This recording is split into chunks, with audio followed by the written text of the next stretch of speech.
The purpose behind the day is to encourage the youth to develop interest in science and realize its importance. Students across the nation demonstrate various science projects and innovations at numerous states and national competitions are organized on this day. On this day, the Government of India felicitates the scientists who contributed greatly in the field of science. This year, the theme of National Science Day is Future of Science, Technology and Innovation, Impacts on Education, Skill and Work. So, in order to celebrate the National Science Day, today we are having various eminent personalities amongst us to deliver their lectures to the participants. Now, I would like to introduce Professor Ankun Bhomik to introduce our first lecturable deliverable amongst us. Over to you, Professor Ankun Bhomik. Yes, thank you, Professor Ankita. Good afternoon, everyone. Hopefully, I am audible to all. So, once again, on behalf of the Department of Computer Science and Applications, I would like to welcome everyone in this current session. And it's our privilege that we have our first speaker among us, who is Mr. Shatadol Ghosh, currently a Curator C, Group A Scientific Officer of National Council of Science Museums. Mr. Ghosh has completed BTech in Electronics and Communication and MTech in Mechatronics from CSIR CMERI. In his early career, he has also worked in the Cognizant Technology Solutions India Private Limited. He was also a trainee scientist in CSIR. So, Mr. Ghosh, it's really nice to have you with us once again. I believe in the previous year you also have come to our institute. So, I would now once again would like to welcome Mr. Ghosh and request him to kindly start his speech. Over to you, sir. Very good morning, Ankan. Am I audible to all of you? Yes, yes, sir. You are Yes, sir, you're audible. perfectly audible and visible. Okay, thank you. So, as you know, this year also you have invited. I am happy to accept the invitation also. So this year I thought as this is every day we talk about innovation, future technology, and all this because the technology is really very like rapidly changing. So I thought I should say something on the science day. I should say something on the transformation of from a student to a research scholar or a scientist or or innovative personality. So how this transformation happens and why it is required. So on that I want to show you something. So for that I am sharing my screen. Sorry. So my screen is visible to you? Yes, sir, it's visible. So it's actually transformation and undergraduate student, which I think most of the participants are undergraduate student to a research scholar. Now, because today, as we know, is a National Science Day. So National Science Day is because it's C.V. Raman invented, got Nobel Prize on 1930 on this day, so on this occasion. So for that, we every year we celebrate this. Now, why innovation and research is so important? Because most of the most of the people will think that okay, I'm not interested in research. Is it right time to talk? But let me make you clear about these things, because nowadays you are mature enough after doing your BCA or BTech or whatever. So you are mature enough to talk about these things. So now you should make your career goal very clear that okay, I want to do research, I want to do some jobs or whatever I want to do. You have to be very clear. Now there is a confusion. What happens is that many of you I've talked many of the young students, so what they tell, most of them tell I am really confused about that. I don't know I should go for research or not. Many of you will say no, I don't want, I want to join the industry and not like that. But the coming industry, the thing is that you want to join the industry, but industry may not choose you. Why? Because present day also we have many IT clerical jobs in the industry, as worked for some time in Cognizant also. So I have found that most of the thing in a IT company, today's IT company, it can be automated. So people often say that, okay, automation is coming, so nobody will get the job and like that. But it's not actually, it's actually partially true, or partially it's not actually true. The thing is, because the first industrial revolution happens around 1760 to 1840. Then second, then third. Now it's industry. People are saying that it is in the industry 4.0. Now, what about this industry 4.0? This is basically automation. So many type of automation will happen, not only in the physical sector like packaging and car manufacturing. Here in IT sector or data processing sector also, many automation is happening also right now and will happen in a very near future, I should say. Like in BPO, nowadays you get a chatbot in Amazon, in many places. First, you have to talk with a chatbot, but previously it was not there. It was a manual process. Somebody in the customer care center used to pick up the phone. So it's very rapidly vanishing out. So here is the caution point.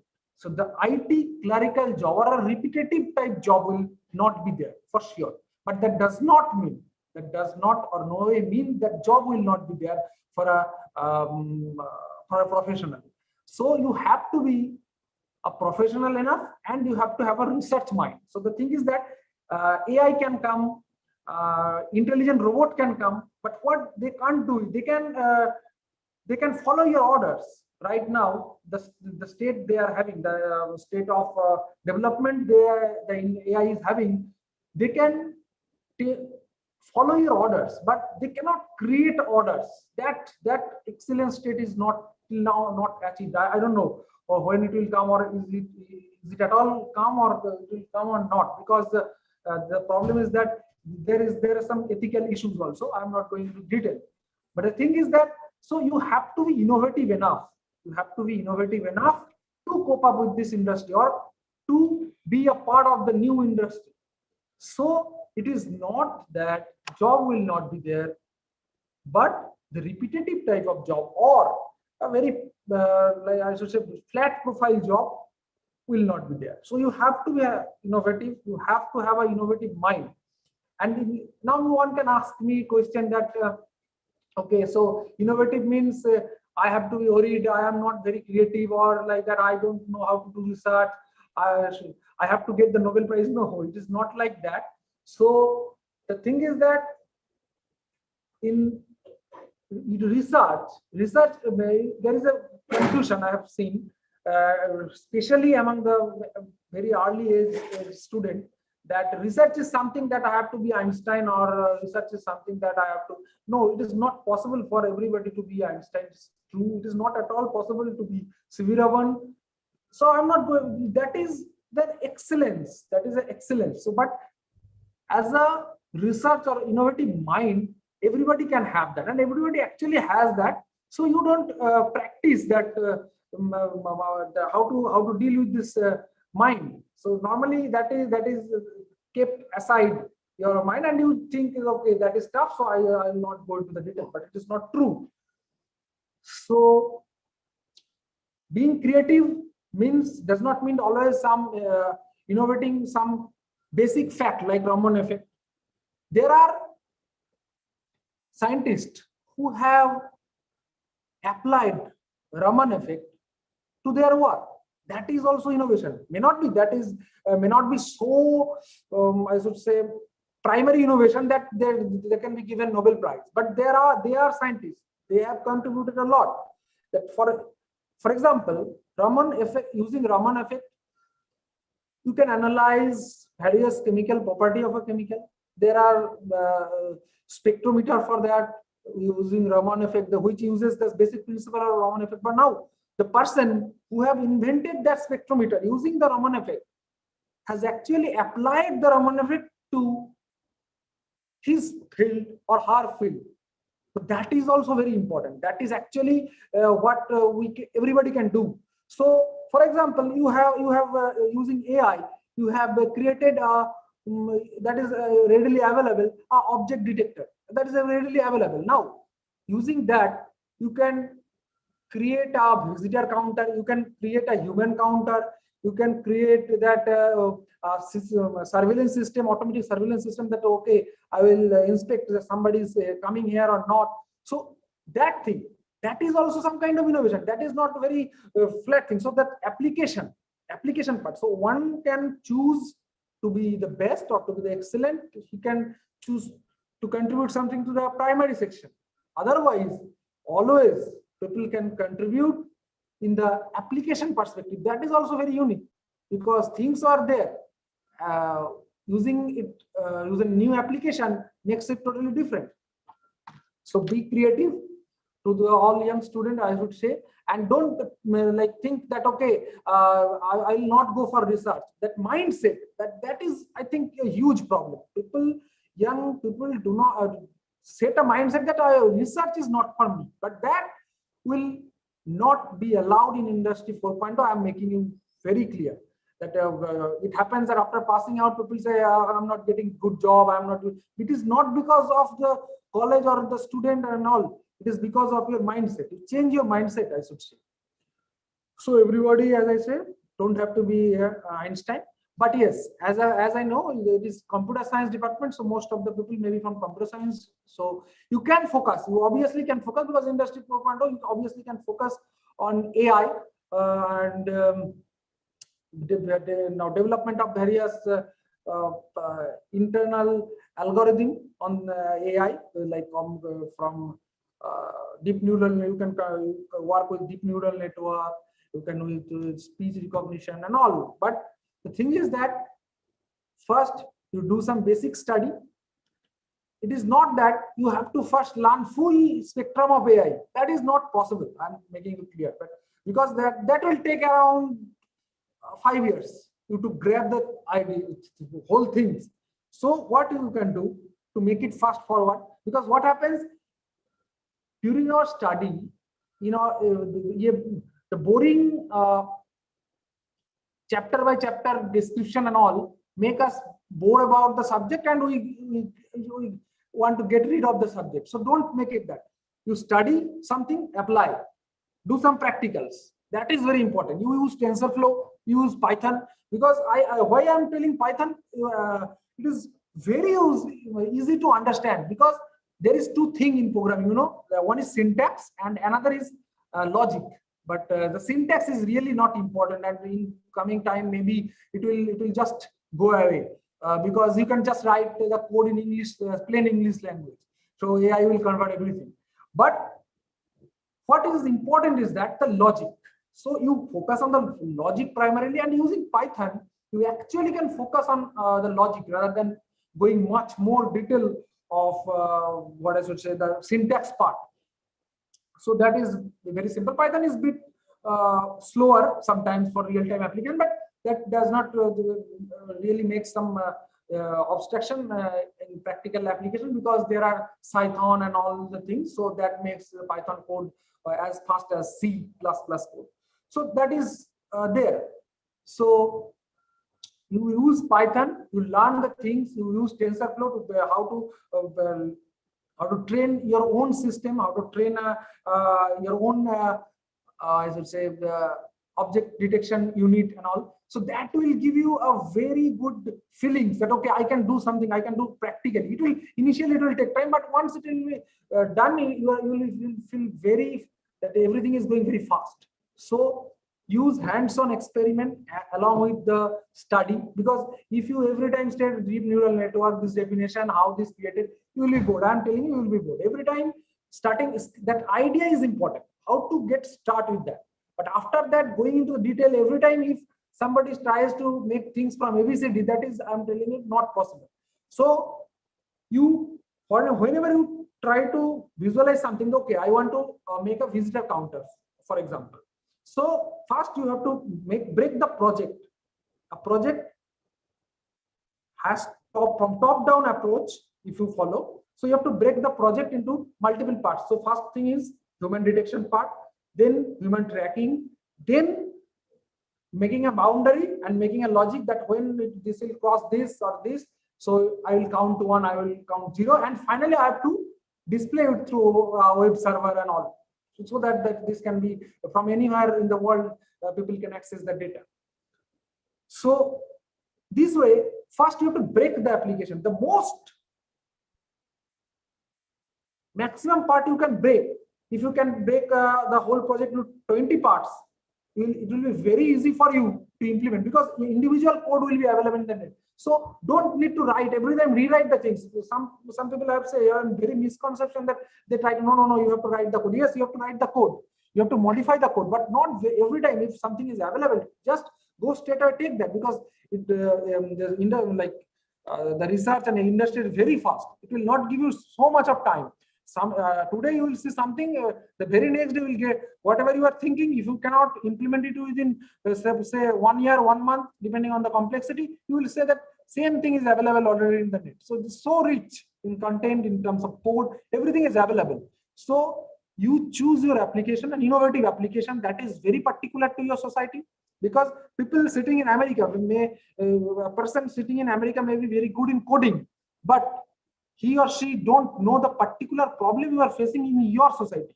So the problem is yours, you make a solution of that broad solution, then make it a part, then take individual part from the net. You search, if you search a visitor counter with a web server application in the Google, you will not get anything. But if you search part by part, how to implement a web server, how to implement how to detect a human, like this, you will get everything ready-made available. So you do that, you implement that, then you will find everything is very interesting. So you can, there are some application I am just listed out that you have, there is no boundary.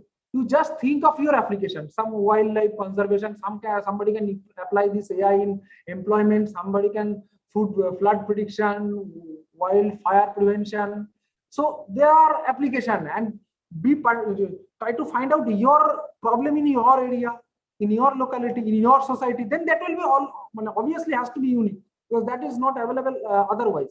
So you find that. So AI is a good choice for your future, as I already said, but the most importantly thing is that you have to understand mathematics. So without understanding mathematics, it will be very tough for you to program. So it is not mathematics. I am not telling in the sense that you have to be you have to solve every mathematics. It's not like that. But understanding the feeling, understanding the basic principle, how to apply, that is important. Again, I am telling overall view, that is very important. Overview of everything. So that is important. So we are as a part of our work, we are also trying to level ourselves with the future industry. So how, because everything will be very soon, all the technology will be outdated. So we are devising our display technologies, as you know maybe that we generally deal with the display technology, how to display the things. So we are working on that how can I display the things. So this is a project I'm presently working. We have a exhibition in National Museum of Indian Cinema in Mumbai. We have developed that recently. Prime Minister Narendra Modi inaugurated that last year. So there we are planning an exhibition on Satyajit Ray, where I want to make Satyajit Ray alive using AI. So we are cloning the voice of Satyajit Ray using the voice sample available in YouTube, and we are trying to fine tune it more and more. And you can say, and then we have the lip sync the speech with the Satyajit Ray with a chatbot, so that people will ask questions that what is your name, he will do something, he will give, if I ask please give me a sketch of myself, so there will be some camera that will grab the visitor's face and will give you that will convert it into the sketch format, and it will give you using AI. One can easily convert the image into the sketch. So all I have developed these things using simply Python. You see, sorry.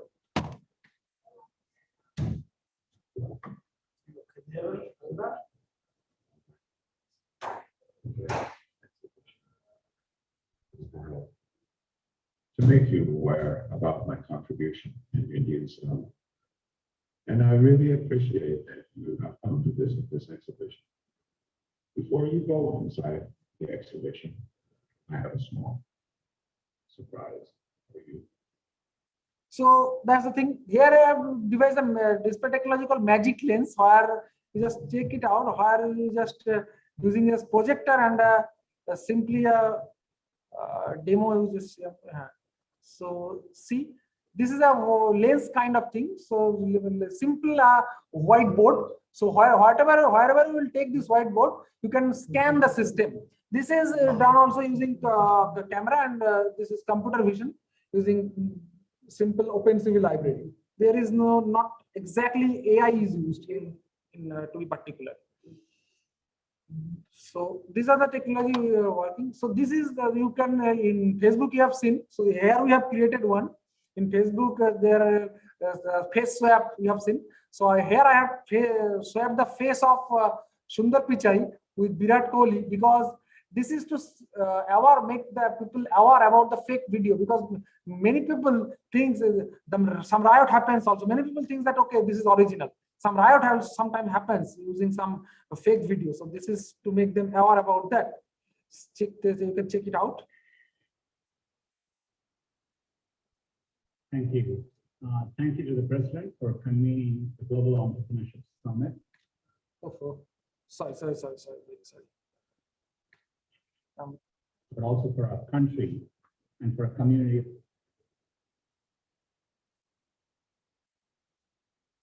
See this face, this is actually face swap with Sundar Pichai and Virat Kohli on the same video. So this can easily be done using the things. Now, using available technology. And this is Science Center. Inside we have tried to create a photo mosaic. All the exhibit, people cannot take a photo or selfie with every exhibit. So suppose we are going to Science City. So all the exhibit of Science City will be will be used to make your photos. So this is a photo, and if you zoom the photo, there is actually the thing you will see is these things. So the small, this is called photo mosaic, as you know. So this will be created on real time and through a web server using QR code scanner. People can download it in their phone. So this is this is again using OpenCV library of Python. This is some interesting thing. And here is the Sudoku solver of AR type Sudoku solver, where you just AI is used to detect the characters, the box and the written numbers. Okay, and then the blank box are projected with the numbers. See, it has solved the Sudoku. That is not AI, because solving Sudoku is a simple programming. Like not simple, but it's a logical programming, because that is not, there is no fuzziness in it. But after that, this detection is AI. This 6 is actually 6. Then it is projected again on the same paper. So this is like you have seen a Harry Potter. This is vanishing, make yourself vanish. This is a Harry Potter, make yourself vanish. So here actually I have what I have kept is that one white paper, and that is becoming transparent. If you keep white paper, then chroma key type, green screen, you have seen in Bahubali 2 and all, that thing is happening here. So here the flipbook here, what we are doing, so you are detecting again the digit, and whenever a visitor flip the pages, this actually changes. There also we are trying detecting some human and changing the face with the some randomly selected animal's face, and we will tell the story about that. So that will give them, the visitor, some feelings and all. So I stop here, but you should not obviously. So you just try, and you can, if you want some kind of help and all, you can write to me also, or you can have your professors. So I can always I'm actually happy to help you in practical things, doing how to do this stuff, how to set up initial setup and all. So my mail ID is available with your madam. So can just take them. So I'm stopping here. I don't know how you like it or not, but that's all. Thank you, Mr. Ghosh, for being there with us in this session and sharing your valuable knowledge with our students. The session was really interesting for all of us. Thank you once again. Now I would like Ankita, to... Ankita, Yes. just give me a moment. Yes, okay. I need to display one memento. Just Okay. give me a moment. Sure, ma'am. Sure. I'm sharing my screen.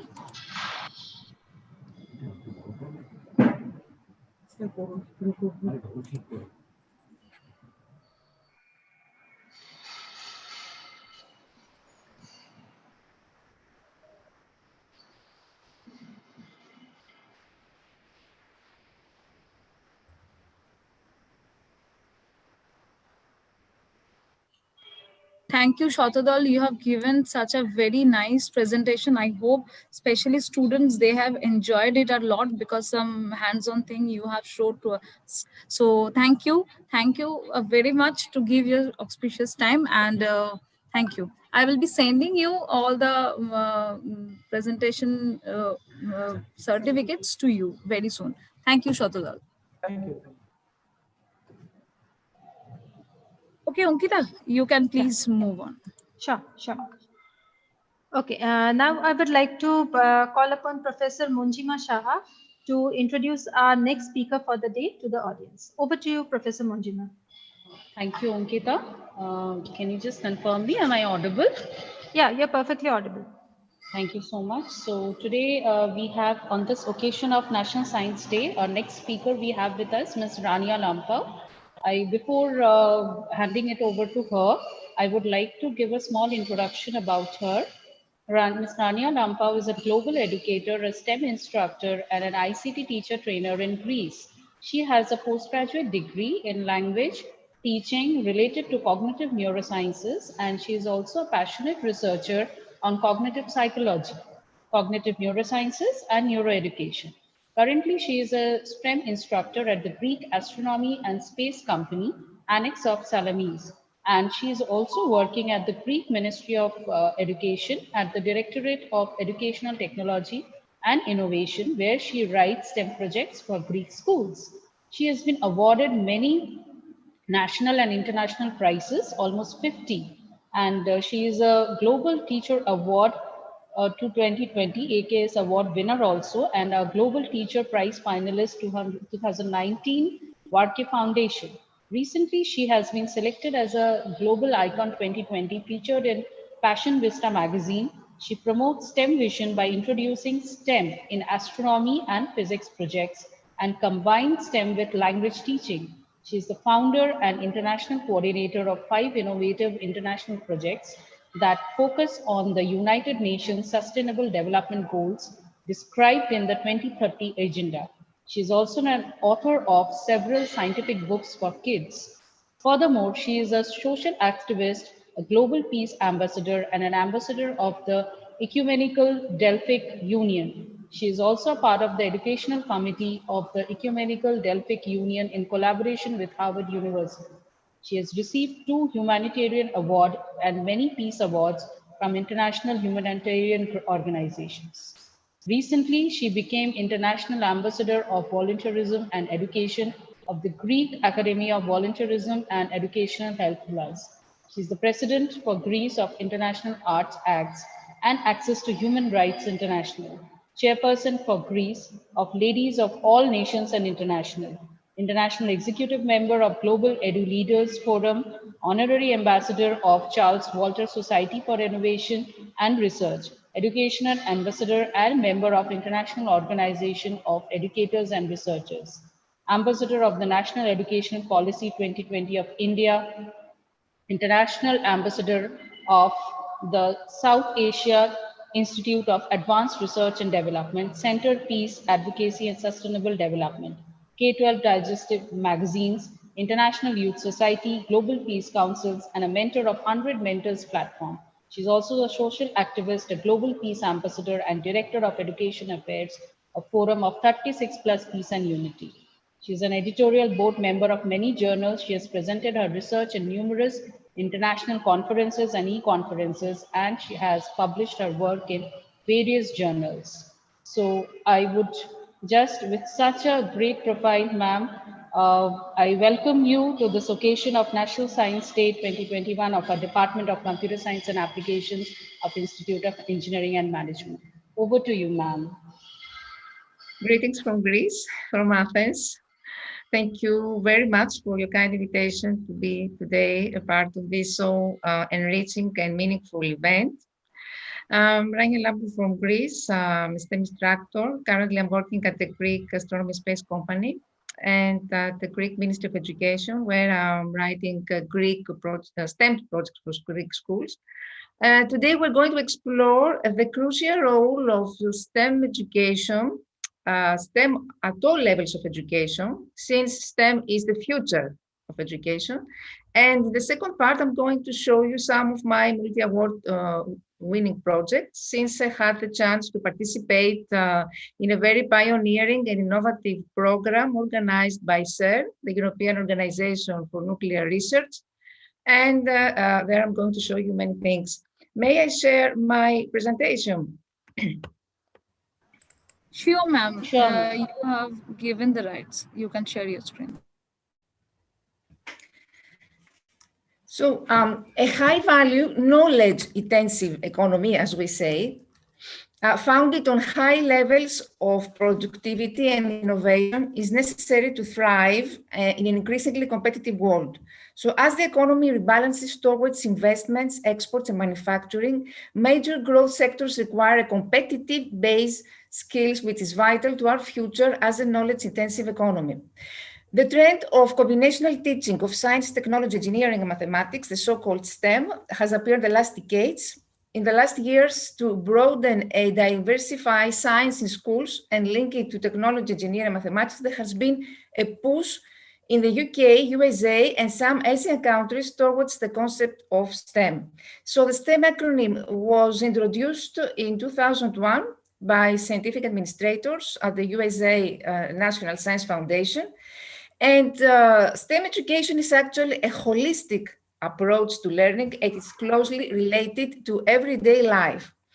Skill development is the backbone of economies, with a particular focus on the STEM skills, which will underpin our future growth. And STEM skill base is an important driver of productivity and innovation, supporting well-based jobs across the country at all skills levels.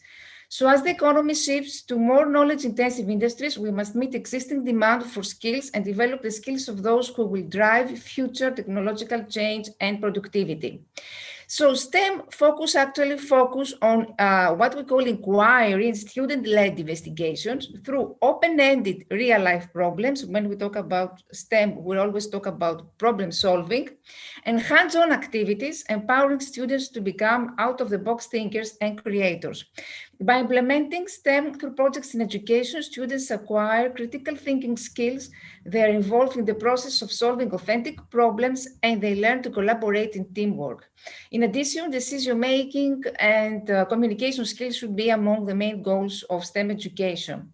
So what are the attributes of a STEM educated? Of course, STEM reflects the 21st century skills, the 4 C's, as we call creativity, critical thinking, collaboration, and communication. And what are the attributes of a STEM educated student? They are always problem solver. They are innovators, inventors, self-reliant, logical thinkers, and technologically literate. There are also 6 principles that experts think that we should use in order to improve STEM learning. The 6 principles are the following. Learning should be a lifelong process. STEM is worth learning. Learning should include everyday experiences. Educators and students should be involved in research, and new technologies should determine the content and practices of STEM. Of course, broader social, cultural, and political factors should be considered. So this provides students with confidence and competence to function effectively as informed citizens that can participate in democratic civic decision-making. All the skills are necessary in the 21st century skill in order for people to deal with modern life complex situations. And these capabilities, as we see, we're going to see later, need to be developed in people from a very early age. Why? Because this is the most effective way of developing complex skills. However, STEM remains a misleading curriculum concept. It is not yet an integrated reality in high schools everywhere in the world. And we know that STEM integration is not well understood by teachers. In many projects, the focus is on science and maths, for example, leaving out engineering and technology. If we integrate arts, we have STEAM, the acronym STEAM. STEAM is important, of course, in primary education more. So STEAM is an educational interdisciplinary approach that aims to promote research spirit, logical thinking, and social skills. Emphasis is placed on empirical and exploratory discovery learning, autonomy, and active participation of students through trial and errors. So in a series of interactive projects that incorporate the 5 fields of STEM, the acquisition of basic skills through STEM projects prepares actually young people for the future. Why? Because STEM learning is framed in the daily life of young people outside the classroom. STEM education has its center problem-solving ideas. Why? Because science is everywhere around us. Technology is constantly expanding into every aspect of our lives. Mechanics govern the basic, for example, road bridge designs. Mathematics appears in every activity we do in our lives. What about art and science? Art and science are often seen as two oppositional disciplines with very separate ideas. However, they both require they are not so disparate because they both require careful observation, intuition, inspiration, passion, dedication, and discipline. So both can inspire each other. And it is surprising that most important element of research and research networking is creative thinking. So arts and science shape culture, and culture shapes how individuals judge the world. So one of the most characteristics of STEM education is that it's transformed the teacher-centric process to an exploratory-centric process, which creatively engages students in all stages of solution seeking. For instance, education robotics helps to change the orientation of the learning process through the involvement of appropriate robot artifacts. To this end, it is possible to achieve the following STEM goals. Interdisciplinary educational activities foster children's knowledge of the above disciplines, but also develop skills emerging from their combined teaching. Imagination, creativity, it's very important because the innovation is linked to imagination, and problem solving, as we said before, because the problem-solving environments offered by STEM activities and educational robotics applications increase computational thinking and the ability to investigate and research. What about now computational thinking? We need to bring computational thinking to STEM education. Computational thinking is actually a model of thinking that is important to every student. But thinking like a computer and using concepts of computer science to solve problems is only one approach that teachers might already be using without even knowing. I mean that contrary to the common perception that computational thinking belongs to programming and computer science, we should highlight that computational thinking is multifaceted. It has a multifaceted nature, and the importance of knowing and understanding the concept is truly transdisciplinary, surpassing programming and technology instruction. Computational thinking is contained in most elements of problem solving that educators are constantly teaching with their students. So we see that many times, even preschool teachers, they're teaching computational thinking concepts when, for example, they teach students to process things with steps, but they just don't know that this is related to computer science. So teaching computational thinking is a more important and accessible step than teaching coding. Learning to solve problems is more critical than getting bogged down in the specific details of the computer language used to solve them.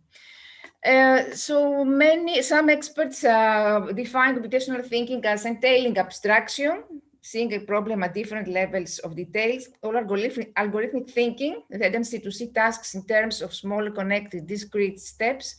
Decomposition, solving a problem involves solving a set of smaller problems, and pattern recognition, seeing a new problem as related to problems previously encountered.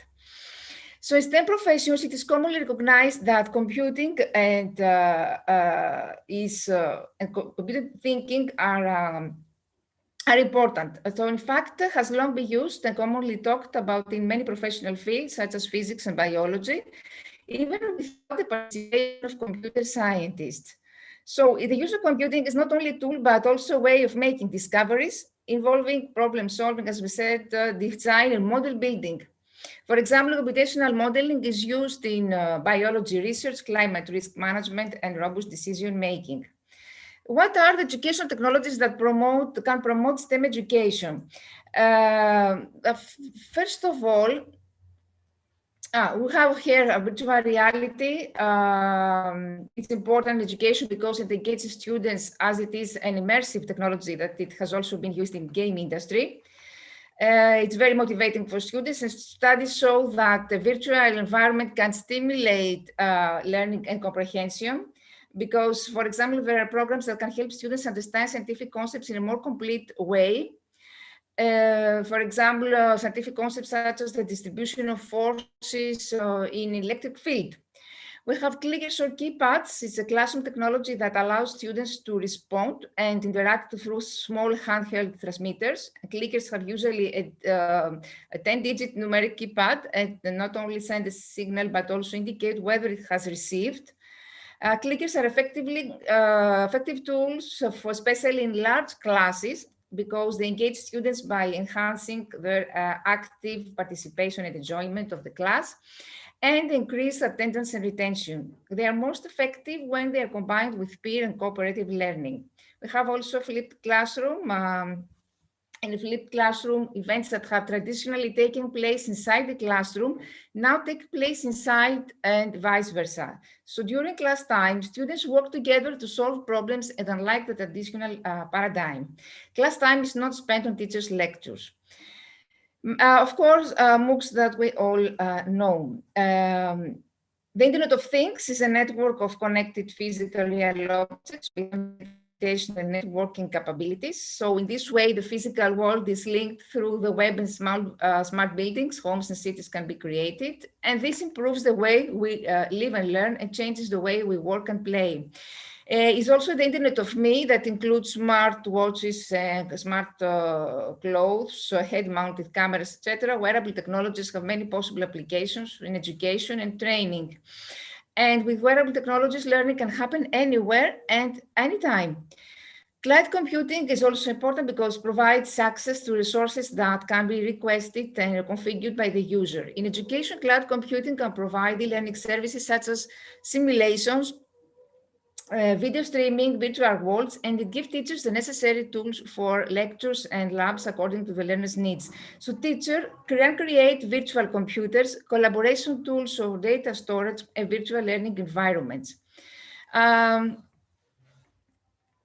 Here, why STEM education programs are necessary? Because they reinforce teachers' core science knowledge, they enhance pedagogical knowledge in teaching STEM, they improve teachers' ability to design experiments and conduct experiments, to revise models, they reinforce their skills at all levels, science, mathematical, and technological, and promotes students' 21st century skills.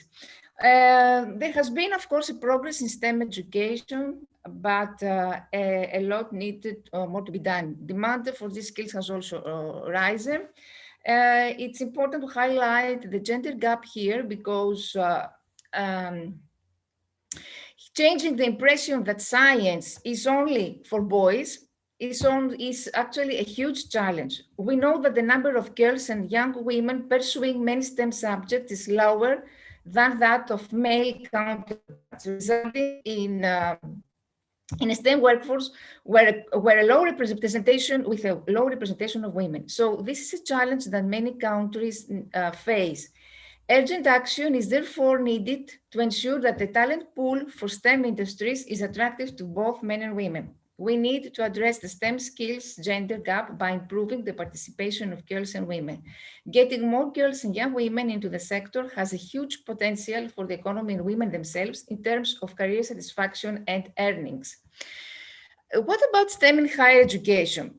Our rapidly changing society needs, we said before, highly qualified STEM professionals to develop solutions to the problems it's facing. The STEM factors, and with them the labor market and job vacancies in STEM, are growing much faster than those of non-STEM factors, according to the World Economic Forum. 21st century competencies and transferable skills inherent to demanding STEM practices become necessary qualities of future employees. Enrollments in STEM disciplines and universities are increasingly globally attributed to the greater life opportunities open to students as a result of STEM education.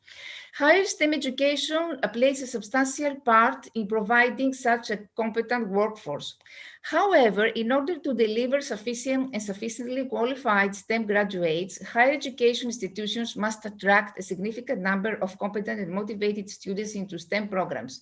So this is where the gap occurs, because STEM-oriented programs experience considerable dropout at the transition from secondary to higher education and in the first years of higher education.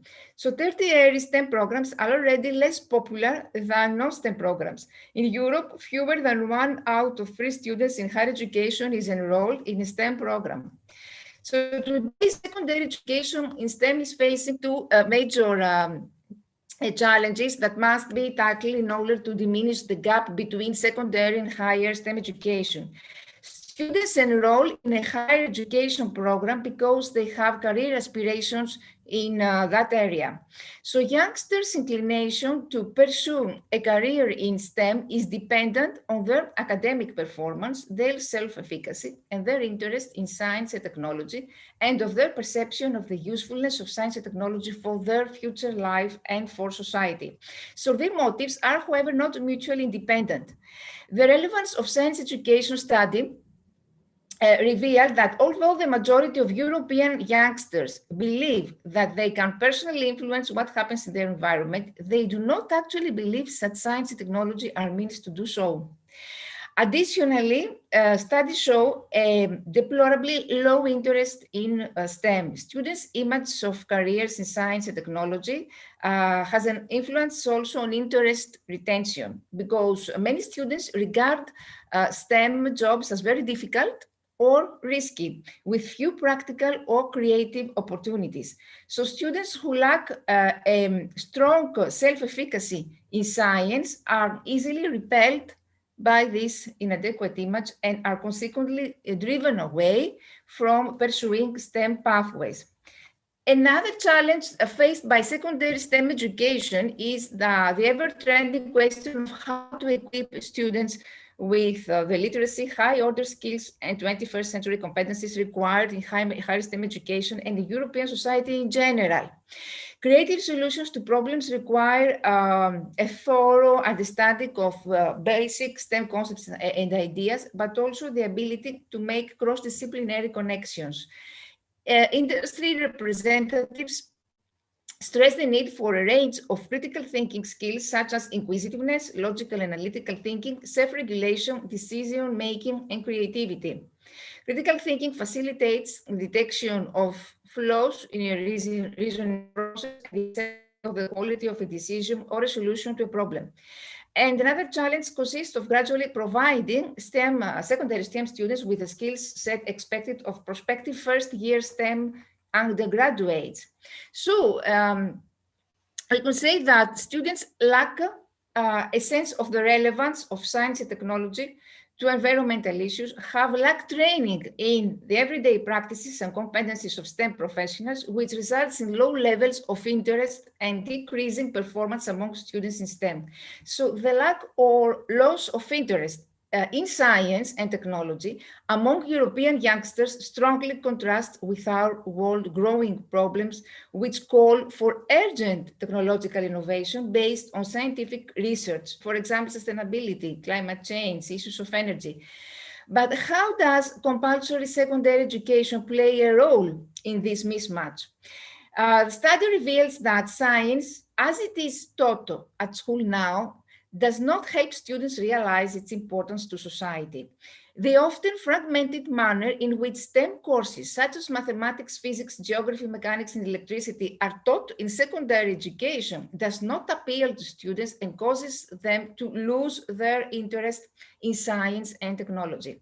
Furthermore, school science does not resemble real world science and therefore does not prepare students to tackle real world problems, which often require the interdisciplinary application of competencies from different STEM disciplines. So also classroom practices that reflect authentic applications of science and technology can positively impact students' affinity with STEM. So we need a new approach to secondary STEM education, which is necessary because STEM should be made relevant for students by exposing the connections between the different STEM courses. So what is the result? That we need to return to an earlier stage of the educational system and focus on secondary STEM education from the perspective of higher STEM education to ensure sufficiently high and qualified enrollment in higher STEM education. We need to bridge this gap between secondary and higher STEM education by showing our youngsters the relevance of science and technology to their personal life and environment. We talked before about the gender inequality. Here we get some statistics. The number of global student enrollments in STEM here is significant because we see, for example, in biology, we can see the number of male students and the number of female students. It's the only exception, biology. And we see here from the statistics a clear divide because with the exception of biological sciences, male students consistently and overwhelmingly outnumber female students. This aligns with employment figures which show that male professionals also outnumber female professionals in STEM workforces. And we should say also what is the role of universities here. Universities have an important role to play in encouraging female students to enroll in STEM subjects, continue in their STEM studies, and prepare them for the STEM workforce. A simple step that universities can take is to promote the number of female students at their universities, for example, communicate the range of benefits available to them. These marketing messages should be sent to both prospective female students and existing female students, extolling the benefits of a STEM education and career and showcasing renowned, for example, female persons as inspiration. Universities can also include information on the global social impact of STEM in marketing messages and communications. And this highlights the urgency and importance of a career in STEM, the opportunities it could bring. But beyond the marketing and communications, universities can also take a strategic and long-term planning approach to a STEM gender equality. Conduct a gender audit with focus groups, surveys, and student attendance participation data to determine how female students are feeling about the university's teaching and any patterns of inclusion. And they can also organize STEM events and talk to female prospective students about why they're interested in a career in STEM, the obstacles that they will face, and how the university can help them overcome them. To learn more about STEM events, we can see it's also to have in mind what is the place general of STEM subjects in school. So now we see that the place of STEM subjects in school is vital to providing a sustainable long-term answer to the shortages we face. So we need actually a redesign of a curriculum. an engaging and relevant curriculum to our everyday life. Growing STEM skill shortages are a real concern for education businesses, with too few young people choosing science. Annual educational skill survey, for example, in England, highlights that 39% of firms had difficulties in recruiting staff with STEM skills and knowledge over the last 12 months, and over half were expecting problems in the next 3 years. The problem was particularly acute in sectors such as manufacturing and engineering sectors, critical to the rebalancing of the economy. So we simply do not have enough young people studying these subjects to a higher level or choosing careers in sectors dependent on them. So the lack of skills in key areas is a big threat to countries' competitiveness.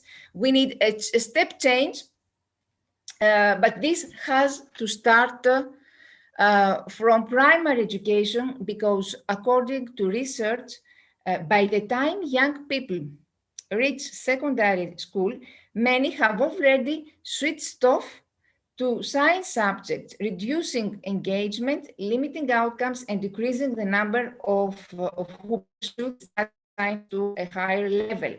So what about science education in primary schools, and why science is important now in primary education? For 100 years or more of compulsory schooling, in the developed nations, there has been an almost constant concern that students are less enthusiastic about learning science than other subjects, and that decreasing numbers of young people who want to pursue science into higher education or as a career. The importance of science education in primary schools is widely understood, and the challenges that we face are in many cases not new. What are these challenges? Teaching science, for example, in primary schools presents a specific set of challenges, such as including finding curriculum time, the level of priority given to science, the confidence of primary teachers to teach science, and the relative lack of professional development around the subject. According to a recent survey, over half of teachers in England report science becoming less important in the curriculum, with many schools setting aside too little teaching time. So there has been also a concern about the impact of teachers' weak subject knowledge and low levels of confidence on pupils' development in science, with claims that only very highly trained specialists should be teaching these subjects to ensure that children do not develop misconceptions about specific phenomena. Therefore, weak subject knowledge in teachers contributes to low confidence and poor pedagogic skills. A teacher lacking confidence is unlikely to inspire pupils or change their perceptions that science is only for brainy people.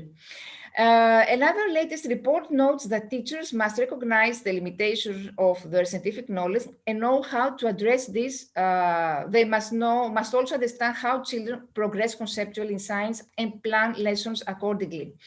Another important issue is we can show and research was conducted in Australia among pre-service primary school teachers, and this research investigated beliefs regarding STEM in terms of importance, innovation, skills in future, and high quality teachers to teach in primary schools.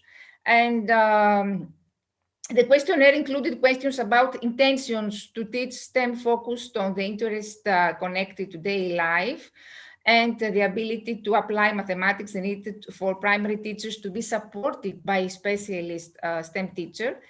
And among the conclusions of the study, we saw these are some of the conclusions. Pre-service teachers should have experience in STEM in order to apply their knowledge, their skills, and the principles of STEM efficiently. Science knowledge and sound pedagogical practices should be integrated in order for teachers to practice STEM teaching in an optimal manner. Ongoing professional training in STEM education is necessary for all teachers, and STEM should include school and no-school experiences in STEM-related activities. It is also essential for teachers to have a professional development education in STEM that would enable them to integrate disciplines and will provide them an understanding of teaching approaches that combine hands-on activities with the effort to develop 21st century skills. There's also a need for policies of STEM that are based on the four-dimensional framework, what we call knowledge, skills, character meta-learning. So in primary schools, in many countries, the primary teacher has been seen as both expert and champion of subject integration, because they typically teach all subjects. The idea of integrating science and using contexts and methods from the arts and humanities to teach science content seems more natural. But even these teachers can be under pressure to restrict holistic teaching and learning. So our questions remain: what might the arts, for example, provide that would make the science more complete? And what can we learn and take from the arts that might improve the teaching and learning of science? So, as I said before, I had the chance to participate in a very innovative and pioneering program, which is organized by the CMS experiment at CERN. The most important, the added value of this program is that we said before that, according to experts, very young children, according to the latest research, very young, even very young children should be exposed to the world of science. And why? Because children normally find pleasure in observing and contemplating nature. The exposure of young students to science results in the development and adoption of a positive attitude towards it. The utilization of scientifically informed language at an early age affects the eventual development of scientific concepts in a very positive way. Children can understand scientific concepts and reason scientifically. Science means for developing is an efficient means for developing scientific thinking.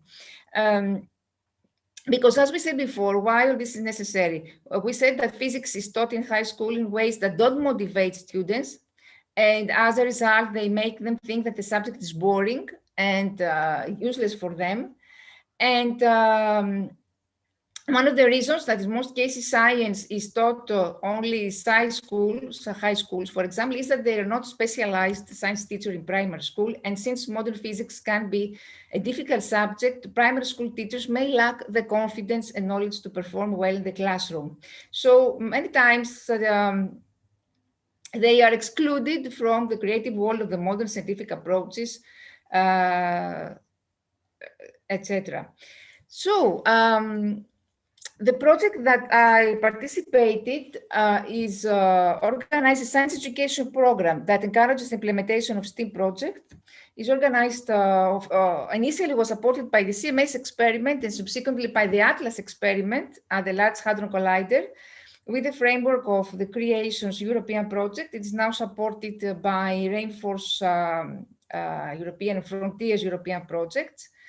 And this project actually teaches the basic concept of physics, in particular modern physics and particle physics, to primary school students. I had students from 6-year-old until to 12 years old. So you can understand how challenging it is to teach particle physics to students of 6 years old. So fundamental idea of this program is that the concepts of modern physics and science in general can be taught to very young children through play-based processes and methods.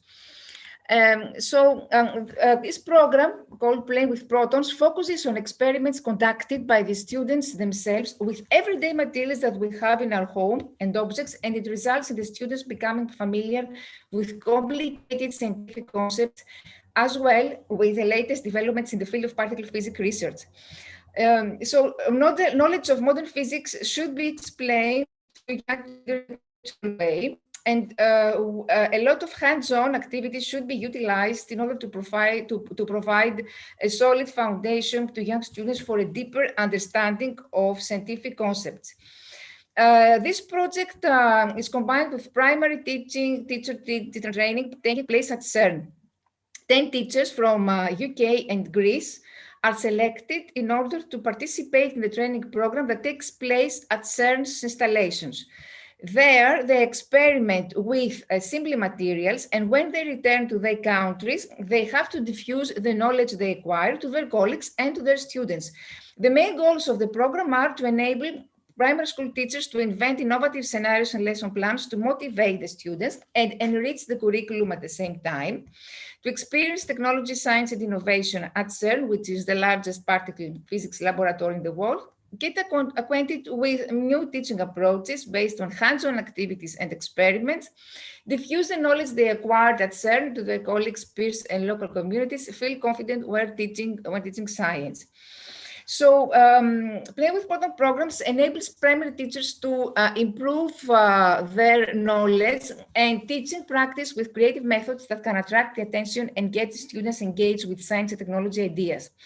So the visit to CERN enables teachers to transmit first-hand knowledge to students. Experiential learning for teachers ensures experiential learning for students. This is one of the most effective ways to attract the attention of students and to stimulate them. Furthermore, teachers become part of the scientific community, and in this way they can transmit the values of collaboration towards common goals that further the progress of human civilization. All the above ensure that students will have a high quality education experience when they participate in a CERN program. The program allows primary school teachers to cooperate in order to create new and original approaches that would increase the level of engagement in natural science experimentation and innovation in primary school students. And here we can see some domain-specific domains. Okay, we don't need to see that. We talked about continuing professional development. As a flexible zone teacher in 3 primary schools in Greece, I had the opportunity to participate in this program. And considering that the main challenge of this program is to cultivate science, motivation, and creativity in primary school students, throughout the program, students in nearly all primary school grades were involved in various creative activities. For example, students performed constructions, general exploration of objects, many artistic activities. They simulated physics experiments. They created colleges, digital representation for natural scientists. They depicted a CMS detector, particle detector, in multiple ways, using a variety of materials and techniques such as wood, collages, Lego, three-dimensional printing, and organizing art at CMS exhibitions. I'm going to show you some photos later about this. Well, general, of course, skill objectives are collaboration, problem solving, creativity, dealing with mistakes. The role of mistake is very important. Communication and presentation. Some more specific objectives to understand the large experiments and high energy collisions between particles, to increase, of course, scientific knowledge and acquire scientific literacy, to acquire some elements of the scientific method, to adopt and develop a scientific attitude towards the natural and artificial environment, to help students express themselves artistically, to collaborate in the production of original works of art inspired by particle physics, to satisfy curiosity about the structure of the cosmos, and to increase, of course, their interest in STEM and science-related careers and physics in general. The thematic sessions were 5: cosmology at first, elementary particles, introduction to accelerators and detectors, and creativity zone. And what is the scientific model we follow? First of all, phase 1, questions. Students investigate scientifically oriented to question. Phase 2, evidence. Students give priority to evidence. Phase 3, students analyze evidence. 4, explain. Students formulate an explanation based on evidence. Phase 5, connection. Students connect explanations to scientific knowledge. Phase 6, communication. Students communicate and justify explanation. And phase 7, reflection. Students reflect on the acquired process and their learning. What were the challenges that I had to face as a teacher? The main challenge I had to face was related to the Greek curriculum, of course, that which does not include modern physics. So I had to redesign the syllabus and be innovative and creative. So I used materials that motivated my students' creativity, such as Lego, clay, cardboards, etc. So my teaching style had to be creative and innovative. And that's why I promoted the STEAM literacy in primary students by encouraging to become out-of-the-box thinkers and creators. Another challenge I had to face was that I should teach physics to very young children. Therefore, I had to come up with activities that would be suitable for their age and interest. New technologies such as 3D printers made a significant contribution. Children were very enthusiastic about science. And at the end of the academic year, all my students told me that I want to be a physicist and I want to go to CERN. So I think this was the greatest success. My goal was not to teach them about particle physics. This is not the goal. The goal is to make them actually love science and cultivate them motivation for science.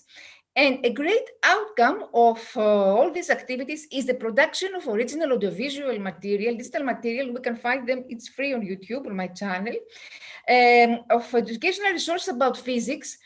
And this is a valuable material, not only for students, but for a wide range of people who are interested in physics in general.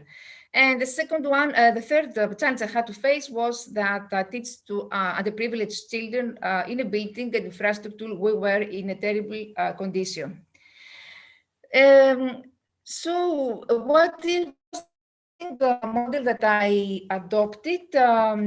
I always adopt an eclectic model, a mixed model that integrates elements from from various learning theories and methodological approaches. Of course, we leverage the inquiry teaching model, constructivism, cooperative learning, the 5E model instruction, which means engage, explore, explain, elaborate, evaluate. And for leading approaches, project-based learning, problem-based inquiry, and challenge-based learning. Of course, neuroeducation, some principles of the Howard-Gardner multiple intelligence theory about the 9 intelligences were used. And new technologies, as I said before, because the teaching proposal for CERN has won a European award, and we obtained the Ultimaker education 3D printer. So we created many models of 3D printing. And of course, interdisciplinarity, cross-thematic integration were diffused in almost all proposed activities. The thematic sections were holistically approached through the involvement of a variety of disciplines and cognitive subjects such as natural science, astronomy, physics, chemistry, mathematics, mythology, history, philosophy, literature, foreign languages, art, theater, music, painting, everything was there. And here I want to clarify the difference between STEM and interdisciplinarity. We said that STEM is interdisciplinary approach, but what is the difference? When I'm doing an interdisciplinary lesson, for example, I want to teach about climate change, I teach climate change, I examine climate change through different perspectives, from a mythological point of view, from a historical point of view, from a geographical point of view. In the STEM, when STEM at the same time, in one project, we involve 5 fields of science. I mean, science, technology, engineering, mathematics, arts at the same time. This is the difference between the disciplinarity and STEM, because in STEM at the same time, we had the opportunity to develop many skills in many disciplines and fields.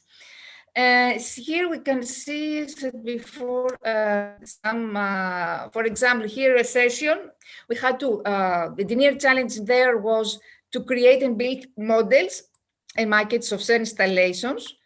Simulation of the CMS experiment is a video, it has been awarded, I will show you. There we construct models, as we said before, of a particle detector using everyday materials. Some of our activities, I told you about CMS, a virtual gallery collection of best paintings, miniatures of the CMS particle detector, wooden representations, 3D printing models, article on Wikipedia, many interactive activities, many videos about galaxies. So we presented Faces of the Moon using Oreo cookies, quiz about the history of the universe and the Big Bang. Many theatrical events, children wrote and the scripts, it's very important, about CERN, and presented at the end of the ceremony. So here you can see, here is the CMS detector as it is at CERN. And here you can see the inner structure. So here what we have done with my students, we created models of this particle CMS detector using everyday materials such as straws, you can see here, pills, or jewelry. Wooden representation of CMS, they're really very artistic. Here, 3D printing models. This was quite rather challenging because we used this took only 100 hours, and the assembling also took 100 hours. So it was a quite challenging project. Here we can see another painting, this representation of the CMS, particle collisions, short at CMS, constructions of Lego, CMS using Lego, Higgs boson, presentation of CMS as a dessert, Globe of Science and Innovation, many paintings, but the history of the universe. Here we can simulation of the CMS experiment using LED flash circuit and LED circuit. It is a very rather challenging project. You can find it on YouTube. And another, here is a model of the particle detector Atlas using the technique shadow and light. AHP reveal with augmented reality for mobile and tablets. We created also a whole course of particle physics using the CRAM platform online, using also flashcards and games for kids. Here I had, we delivered a portrait to John Ellis, one of the famous theoretical physicists at CERN. I had a chance to deliver his portrait. And here I want to highlight also the magic of STEM is that it's not only restricted to physics. I try to promote STEM vision also combining it with astronomy. As I said before, I'm working at the STEM, at the astronomy, Greek Astronomy and Space Company. We organized many workshops. Here you can see how to build a spectrometer using a serial box. A simulation of asteroids hitting the Earth, how to build a telescope, constellations of the Big Dipper. My workshops are addressed to people of all ages, as you see. Solar and lunar eclipses, how to trace the elliptical orbits of planets, electromagnetism, water experiments, functional model of electric generators. Here you can see some experiments, gravity experiments, heat experiments, models of water mills, unset water technology, photometer experiments, quantum representations, electric circuits, banana lemon batteries, electric levitator, how to build an hydraulic levitator, hydrodynamic, how to make a turbine, and the most innovative of all is that I'm trying to combine STEM science with foreign language teaching. I organized a very pioneering lesson plan. We had over 20,000 views all over the world. And this was called Science is Not Bullying. In this lesson plan, I try to combine a physics experiment like a lemon battery with English grammar, how to teach conditional in foreign languages, and sensitize at the same time children towards bullying.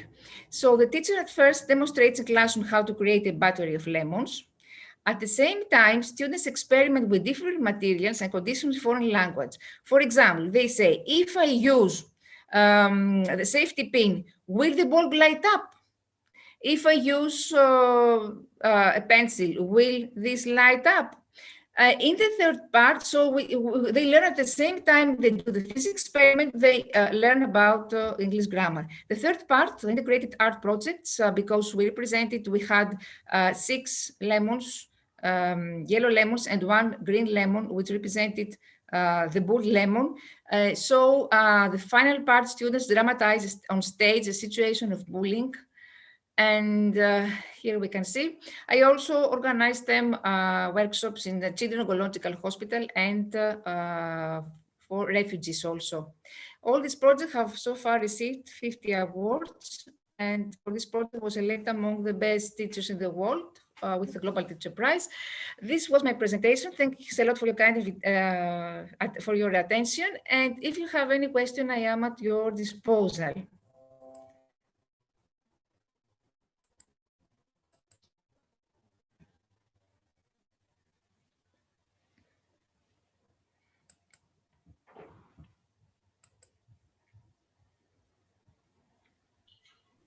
Ankita?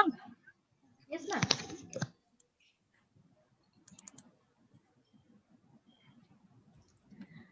Okay, thank you, ma'am, for a nice presentation. We are very happy to have you with ourselves, and you have given so much precious time. So we are very happy, ma'am.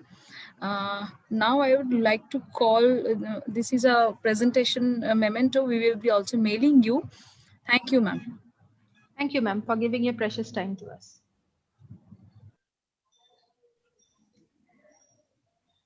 Okay, so next I would like to call upon Dr. Goldina Ghosh to introduce the next speaker for the day. Over to you, Professor Ghosh. Ankita, just to wait for a minute. We are just trying to make Anupam sir first. Okay, okay, sure, host. sure, ma'am. Okay. Sir is not present still now. Okay. Just wait.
All the participants are requested to please stay connected.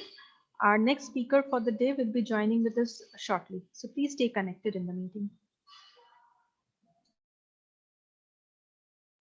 Yes, all of you please stay connected. And Ankita, please wait for some minutes because Anupam sir is trying to join.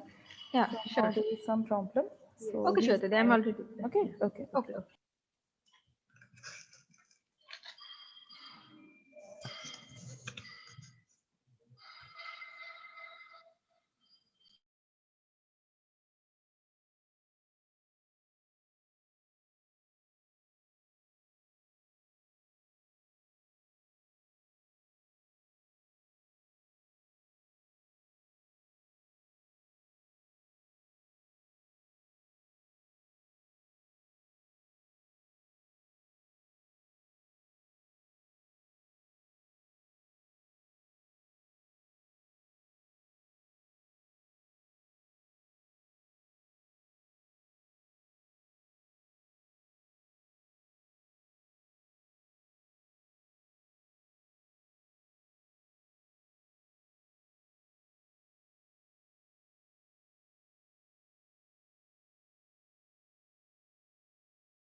Yes. Hello, Anupam sir.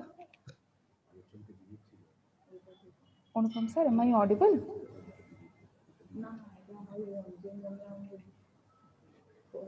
I think he's not connected with the audio.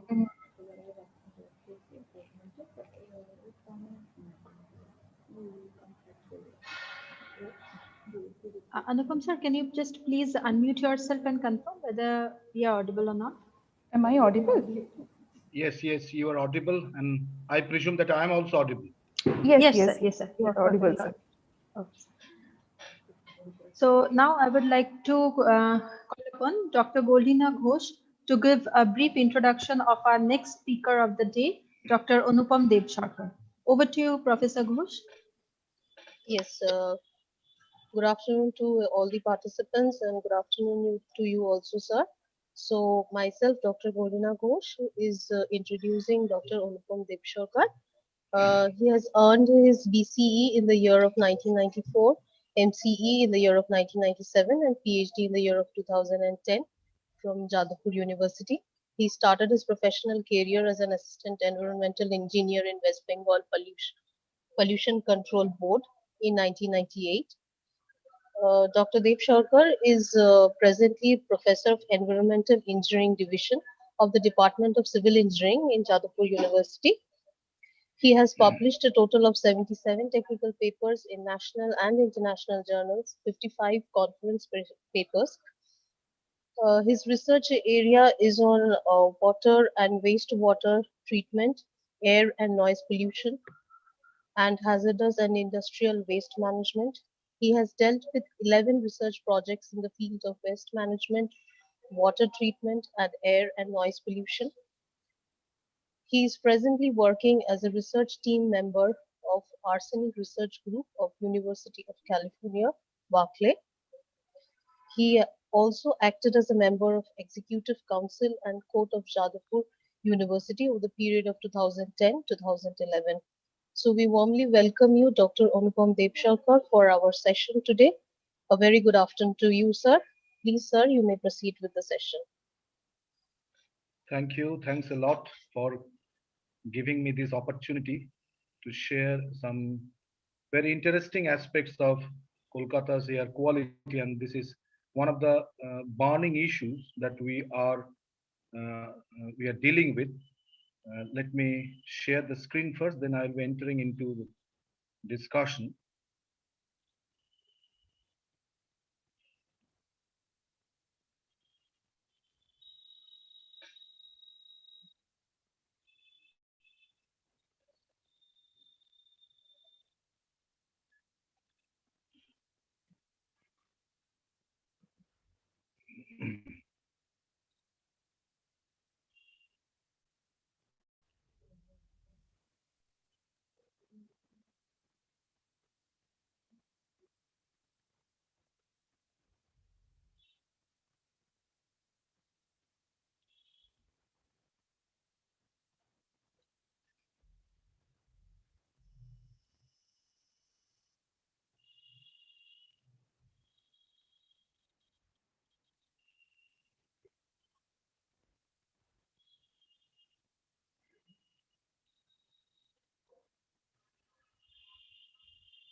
So, thank you, respected faculty members of Institute of Engineering and Management and dear students. It is my privilege. I don't know whether am I audible? Is it clear? Yes, sir, you're perfectly audible. Okay. And I don't know whether the slides are visible or not. No, sir, as of now, they are not yet visible. It's just showing that you have started screen sharing from your side. But the screen is not visible. Maybe due to some network issue, there's the delay of the display of the screen. But I have shared my presentation. Actually, when I have been asked to select, I have selected my presentation. Yes, sir. And then I have opted for share option. Yes, I mean here we are getting the response that you have started the screen sharing, but your slides are not yet visible. So, sir, would you just try it once more? That is, close your presentation and again open it and again try to share it. Maybe it will come. Okay, let me try once. Yeah.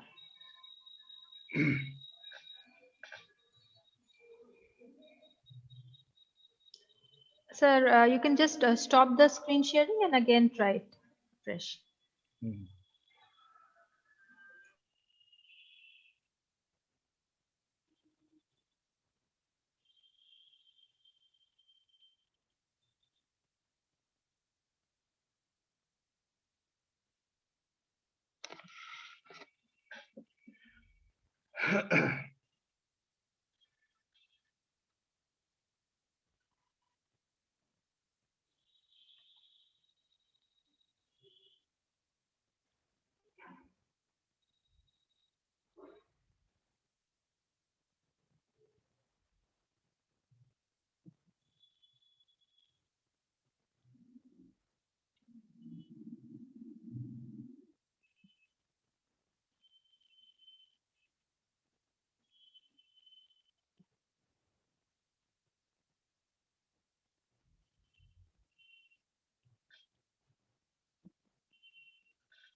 It is not responding. Zoom meeting not responding. It is mentioned. Am I to join again?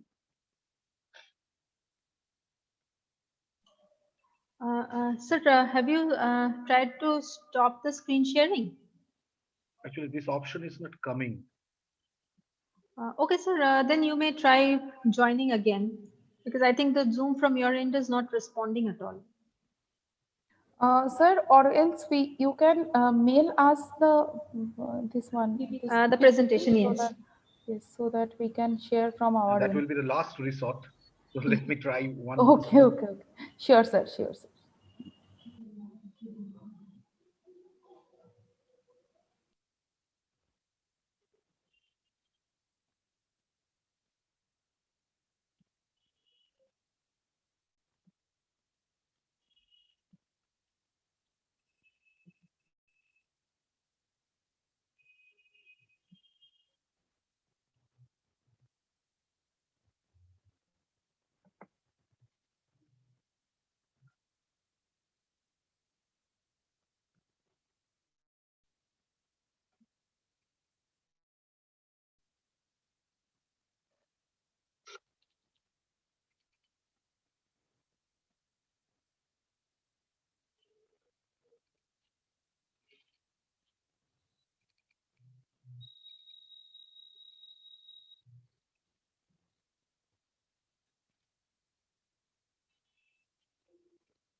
Sir আপনাকে co-host করলাম।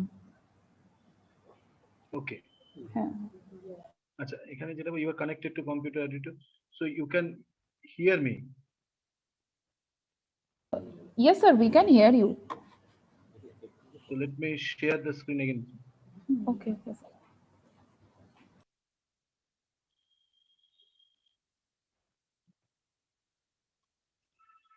Just a suggestion. Yes, I need a suggestion from your end that what I will be doing. I will be selecting the screen. Which you, Sir, in that you are using laptop. You Yes, are yes. using the system. So in that below part from where you can control the volume, you can mute and unmute yourself. In that part, you can see one screen share option is there. So from that you That I select. have opted for. Yes. After that, just go for whole screen or the particular PPT, or select the particular PPT that you are going to present.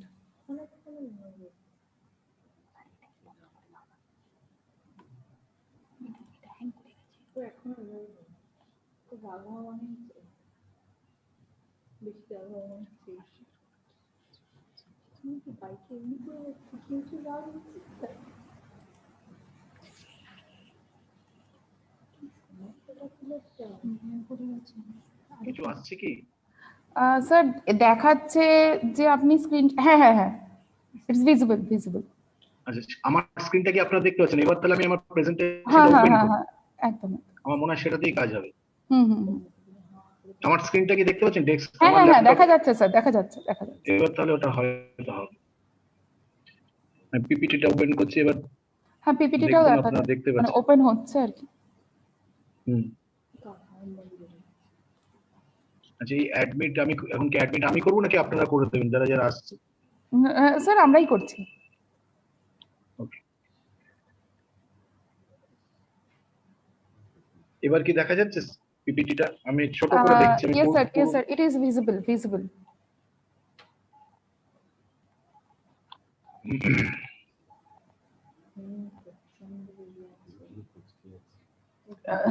এবার দেখুন, দেখতে পাচ্ছেন? হ্যাঁ sir, দেখা যাচ্ছে। Okay, so let me start now. So thanks a lot, all faculty members, all organizers, to giving me this opportunity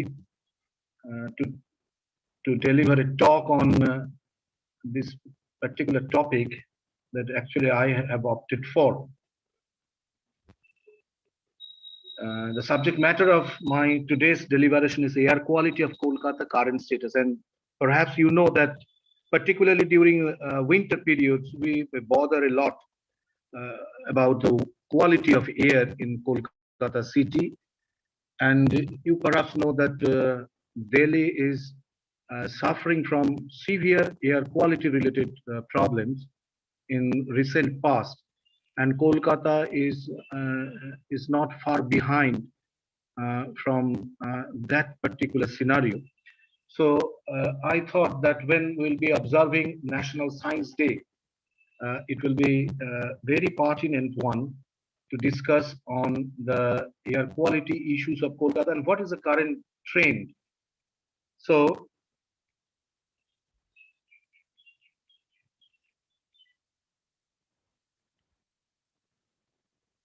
just a minute.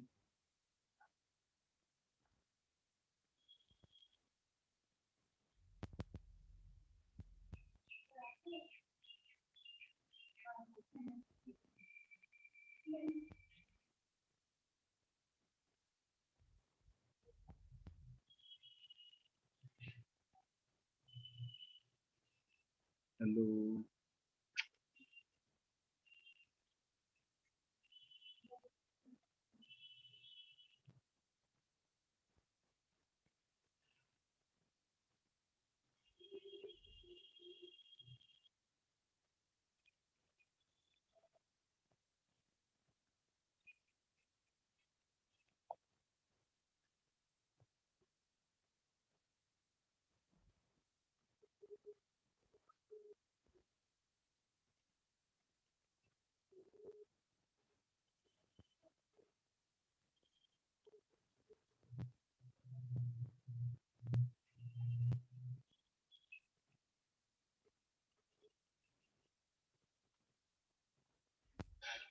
Can you hear me? It is actually, Yes, sir, we are hearing you. Yes, sir, we can hear you.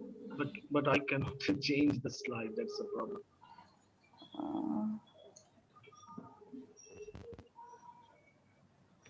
Probably.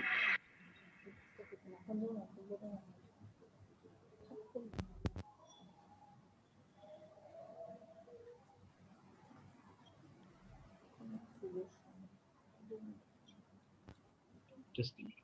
Okay, sir. Yes. Just a minute. Yes, I think now it is. Now it is visible, isn't it? Yes, sir, it's visible. The Okay. slide has changed. So this is, I think this deliberation is a part of observation of National Science Day. And you know, perhaps National Science Day is being celebrated every year on this particular date of 28th February. In fact, since we had a Sunday last day, so we have decided to discuss on this particular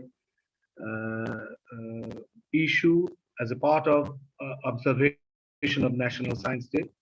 So you know that this date, 28th February, recalls the notable invention of a Raman effect by India's greatest scientist, C.V. Raman. And he was in fact awarded with the Nobel Prize for this discovery. And since that day, February 28th, is being commemorated as a National Science Day to recall the great discovery of C.V. Raman. So the theme of this year's Science Day is Future of Science Technology Invention, Impacts on Education, Skills and Work. And the National Science Day 2021, it aims to motivate the students to gain hands-on experience in the field of science. So we will be dealing with a very, very pertinent topic. And when we'll be entering into our discussion on Kolkata's air quality, we need to address the issue of sustainable development. And you know that in the year 2015, United Nations General Assembly's Open Working Group forwarded a proposal on sustainable development goals. The sustainable development is basically a model of development which considers economic, social, environmental dimensions to improve people's lives and protect the planet for future generations. Then the basic proposal, there were 17 goals with 169 targets covering the broad range of sustainable development issues. There are some very common issues like ending poverty and hunger, improvement of health and education system, making cities more sustainable, combating climate change. Out of these 17 goals, the goal 3, that is to ensure healthy lives and promote well-being for all at all ages, it aims at securing a healthy life for all. Now you can find the basic goal 3. Under the goal 3, there are 9 sub-goals. And the last sub-goal, that is the sub-goal 3.9, targets to substantially reduce the number of deaths and illnesses from hazardous chemicals and air, water, and soil pollution and contamination by 2030. So 2030 is our target year. We are almost 9 years away from this particular goal of the period of 2030. So at any cost, we have to reach these sustainable development goals. And for that, we have to improve the air quality. Why improvement of air quality is very necessary, very important, that I will be discussing in due course. Now, when we are talking about air pollution, now what are the key drivers that we must identify? Obviously, you can find there are basically 5 key drivers which are responsible for causing the pollution of air, which is a very precious resource. And we cannot get rid of this air pollution problem unless we control it at the source. So what are the major sources? What are the major key factors behind this air pollution? You can find the urbanization, industrialization, power generation, more precisely thermal power generation, transportation, and intensive agricultural practices. So they are basically the key drivers which we have to take into consideration during this solution of this particular problem. Now, air pollution has got enormous amount of health-related issues which are likely to be addressed with due importance. So you can find what are the major health effects of air pollution. If we just consider the left-hand part of this particular figure, you can find that air pollutants like particulate matter, carbon monoxide, ozone, sulfur dioxide, nitrogen oxides, lead, different volatile organic compounds, they can cause a series of adverse health effects starting from skin irritation, nausea, cancer risk, cardiovascular diseases, respiratory diseases, and fatigue and headache-like problems. So if we are really serious about the problem of air pollution, we need to address it in a very efficient manner with due amount of sincerity. Now, when we'll be talking about the lit parameters of air quality, as per World Health Organization, there are 5 health-related air pollutants which are supposed to be considered with due importance. They are respirable particulate matter, which we call PM10, that is particulate matter 10. Then comes fine particulate matter, PM2.5, nitrogen dioxide, sulfur dioxide, and ozone. So World Health Organization, considering all aspects of vulnerability, has considered 5 health-related air pollutants with due importance. Now, PM10, particulate matter 10, means particulate matter having size less than 10 micron. On the other hand, PM2.5 is a finer fraction of the respirable particulate matter, PM2.5. Now, how fine these particulates are, if you want to understand, this particular figure will be very much helpful. Now, PM2.5, you can find that PM2.5, PM2.5 are mostly originated from combustion processes, different organic compounds and metal fragments, whereas PM10 consists of dust, pollen, mold, etc. If you consider a human hair, which has got average diameter of 50 to 70 micron, then you can just imagine that how many PM10 particles can rest on a human hair, normal human hair. That is nearly 5 to 7 particles can rest on human hair, on a typical human hair. On the other hand, for PM2.5, this number will be nearly 20 to 25. So that is really alarming. If we consider, if we go through the magnified view of human hair, you can find the PM2.5 particles. So how fine these particles are, you can easily understand.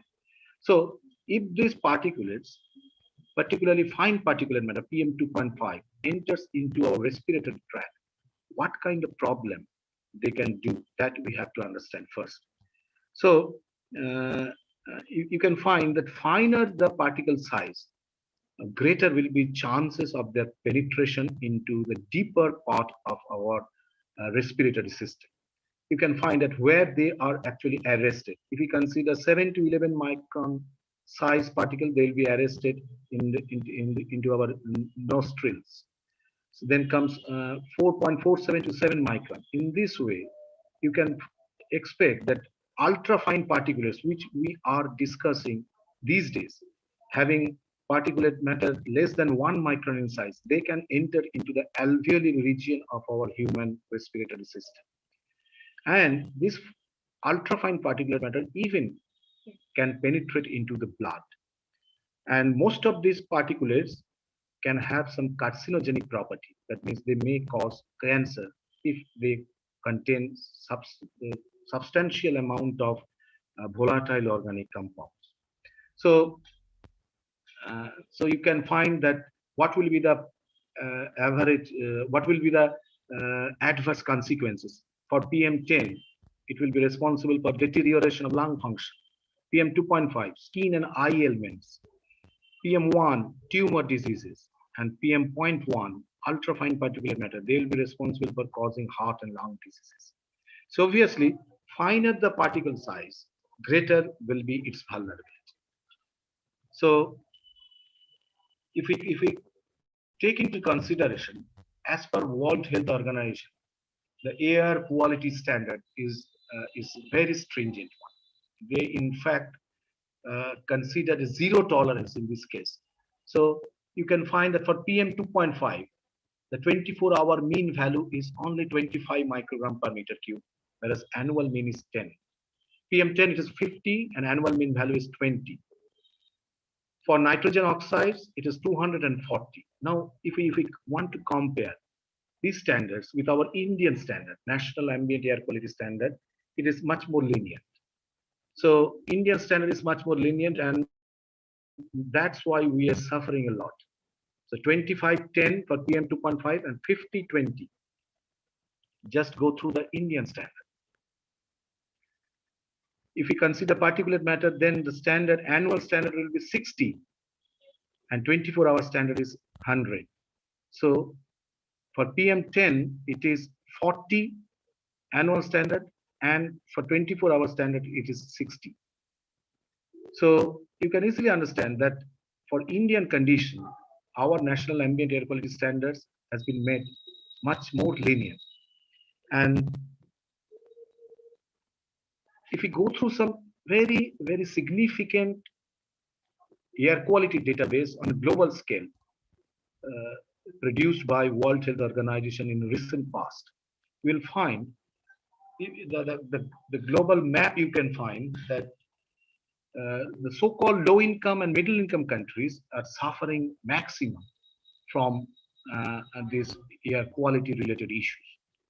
So you can find a major part of Africa, major part of India and the subcontinent, and also a major part of China and Western Asia. They are the worst victim in terms of poor air quality. Whereas the scenario is really satisfactory in the case of North American countries, in the case of European countries, because this map has been generated for outdoor or ambient fine particulate matter PM 2.5 concentration level. Now, if we want to translate the data provided by World Health Organization in the year 2018, then they have highlighted a very significant aspect of air pollution. According to World Health Organization, air pollution is not only producing adverse health effects in terms of cardiovascular problems or in terms of respiratory illness, but at the same time, it can affect neurodevelopment process, leading to lower cognitive test outcomes. It is damaging children's lung function, even at lower level of exposure. Now, this is the aged persons as well as the child population. They are the worst victims. Globally, it has been observed that 93% of world's children less than 15 years of age are exposed to ambient PM 2.0 levels above WHO air quality guidelines, which includes 630 million of children less than 5 years of age and 1.8 billion. Just remember what is the magnitude of the problem. 1.8 billion of children less than 15 years. In low and middle income countries around the world, 98% of all children less than 5 years are exposed to PM 2.5 levels above World Health Organization air quality guidelines. In comparison, in high income countries, the situation is a little bit satisfactory. 52% of children under 5 are exposed to levels above WHO air quality guidelines. And around 6 lakh deaths, there's 0.6 million deaths in children less than 15 years of age were attributed to the joint effects of ambient and household air pollution, that is indoor air pollution in the year 2016. So you can, from this World Health Organization Global Ambient Air Quality Database, it is now, I think, quite clear to you that how particularly child population throughout the globe are becoming the worst victim of this particular air pollution issue. Now, if we want to understand the magnitude of the air pollution problem, and to be precise, the impact of air pollution on respiratory health, you can find in the year 2012, alone, 8 million deaths in the world were attributable to the combined effects of ambient and indoor air pollution.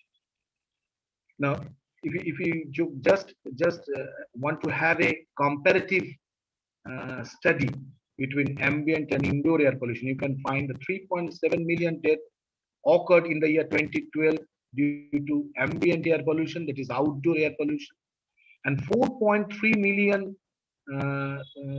death was attributed to indoor air pollution. Now, apparently, this is relatively, you can find that it is very interesting statistics being provided by World Health Organization. The fact is that indoor air pollution, particularly the women population of low and middle income countries, they are the worst victim, because they are supposed to take part in the cooking process using firewood and other waste materials. Now, if we go through the list, then you can find that the first 5 diseases, the most responsible for causing maximum percentage of total deaths, that is ischemic heart disease, cerebrovascular disease, chronic obstructive pulmonary disease, that is COPD, lower respiratory infections, and lung cancer.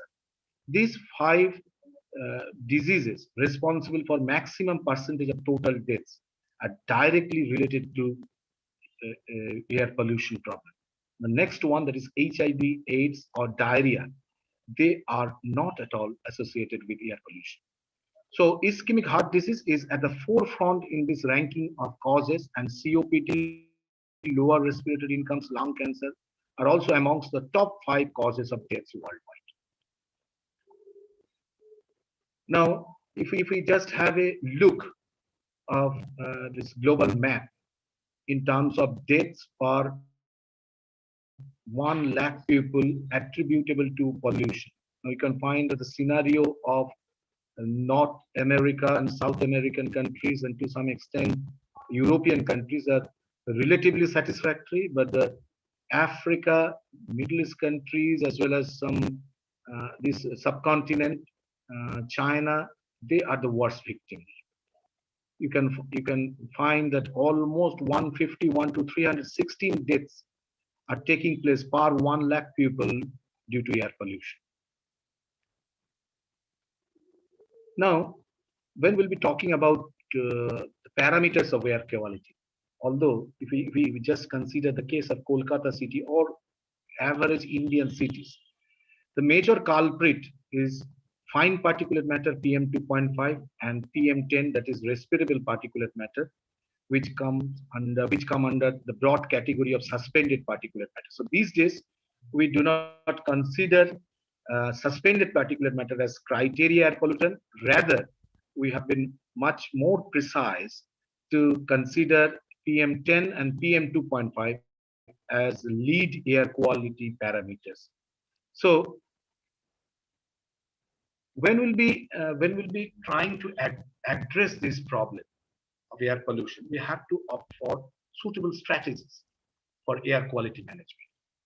And if we just want to produce a summary of this air quality management issue, then it will start with the identification of critical pollutants and their sources. So source identification and identification of criteria air pollutant pertinent for a particular air quality related issue is very much important. Then we have to take into consideration the air quality standard in our country. Obviously, our national ambient air quality standard is very much pertinent for us. Then we have to set up air quality monitoring network for substantially long period. We have to prepare the emission inventory, the next step, and we have to go for prioritization of the source. The last 2 steps will be delineation of control strategies and development of a very efficient decision support system. So obviously you can understand that identification of critical pollutants and their sources are very much important for air quality management. And then if we consider the case of Kolkata, because that will be our ultimate objective, because we most probably we all are staying at Kolkata. So this is very interesting statistics being produced by National Environmental Engineering Research Institute of our country. And they have been actually appointed by West Bengal State Pollution Control Board to conduct this particular study. This is a part of source apportionment study. That means, first of all, as a very first step of air quality management, we have to identify the sources. Now, this is for PM10, because from now onwards, we'll be mostly concentrating into two lead parameters, PM10 and PM2.5. Although, in terms of nitrogen dioxide, we are also violating the Indian air quality standard very frequently, particularly during the winter months. And there was a time, obviously, when sulfur dioxide was also present in ambient air in a very alarmingly high level. But these days, we have improved the scenario by abandoning the operation of coal-based thermal power plants in the vicinity of the Kolkata city, and also by introducing low sulfur diesel in the cities. So these two steps have been very much effective in controlling the sulfur dioxide level. So we'll be dealing with two lead air quality parameters, that is PM10 and PM2.5, and you can find in the PM10, in the case of PM10, the major source is road dust as per NIRI study. But 57.32% is coming from road dust, unpaved surface of our unpaved road surface. And then obviously household activities, household combustion, construction activities, and transportation exhaust will be the other major contributing factors. Open burning of solid waste, this will be also another important source. But in terms of PM2.5, this is most important thing you can find, that the major source will be the household activities, road dust, as well as transportation exhaust. 23.54% is coming from transportation exhaust, and open burning causing for 6.7%. Roadside eateries and restaurants, they are contributing for 4.86%, whereas industries are also contributing for 7.04% of PM2.5 emission load. So when we'll be fixing the strategies, when we'll be delineating the strategies for air pollution control, we have to keep into consideration, particularly from the point of view of Kolkata city, this source apportionment study, these results of source apportionment studies, so that we can delineate appropriate strategies. Now, you can find in most of the leading national level newspapers that air quality is being actually described in terms of index, in terms of an index called air quality index. And this air quality index in our country, we have developed uniquely based on sub-index method. And in our country, for most of the cities, PM2.5 is considered to be the most important contributor of air pollution load. And you can find that AQI values, for different AQI values, if it is in between 0 to 50, it is good. But in most of the days, particularly during winter months, in Kolkata city, we have obtained air quality in the range of 201 to 300, that is poor. And in some occasions, we have also exceeded the value of 300, that is for in very poor region. So what do we mean by poor and very poor? That you can find that poor AQI means breathing discomfort to most people on prolonged exposure, whereas very poor means respiratory illness on prolonged exposure. So what we have observed in recent past for Kolkata city, that our air quality in terms of air quality index lied in this range of 201 and 400, that is in the range of poor to very poor region. Now, if we go through some past scenarios of air quality, And for the sake of credibility of our discussion, I have cited mostly the reports published by either Central Pollution Control Board, Ministry of Environment and Forest and Climate Change, or West Bengal State Pollution Control Board. You can find these statistics, they are really alarming. In West Bengal, 78% cities in West Bengal exceeded PM10 standards. And all cities monitored exceeded standard for nitrogen dioxide. And PM10 levels, if we just compare the rise of PM10 levels over the period of 2010 to 2013, you can find that it increased from 99 microgram per meter cube to 159, and these days on an average we have almost 179 to 190 microgram per meter cube of PM10 levels in the case of Kolkata city. So these statistics were provided in parliament questions and answer sessions. So you can find a rising trend of PM10 values, and it was nearly 2.7 times the standard value. For sulfur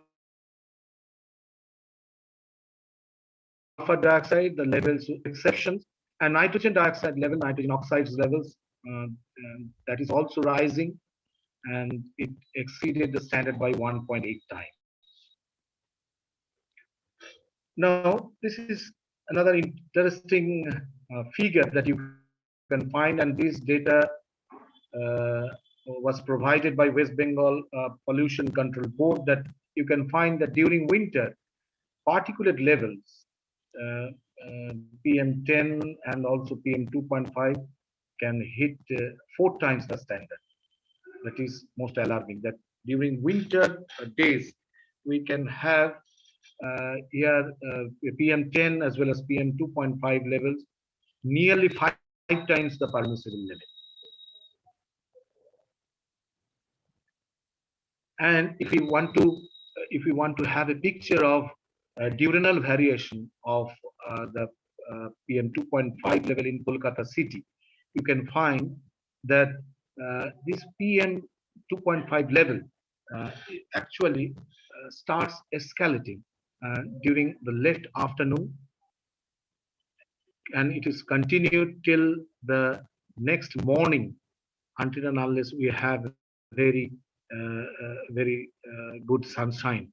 So this levels start increasing during the night. Particularly during the night, you can find the situation is really precarious in terms of PM2.5 level.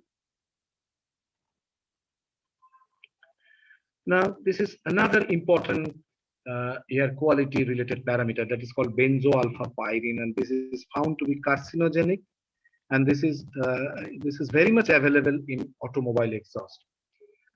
Interestingly, West Bengal Pollution Control Board initiated this study on monitoring of benzoalpha-pyrene in Kolkata city, but alarmingly they observed that the standard is 1 nanogram per meter cube, and it exceeded the limit almost twice for the period of monitoring. So that is also alarming trend in terms of very carcinogenic pollutant, that is benzoalpha-pyrene.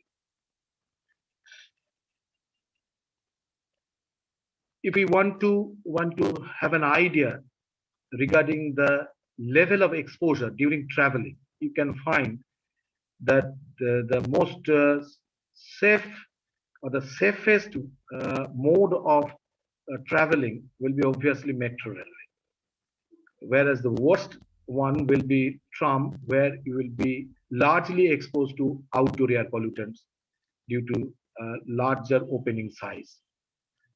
So you can find in terms of PM2.5 level, you can find this interesting statistics that to what extent we are exposed during traveling by various modes of transportation. Now, this is a little bit updated version. You can find that air quality trends, average air quality trends, annual average air quality for PM in terms of PM10 for Kolkata city.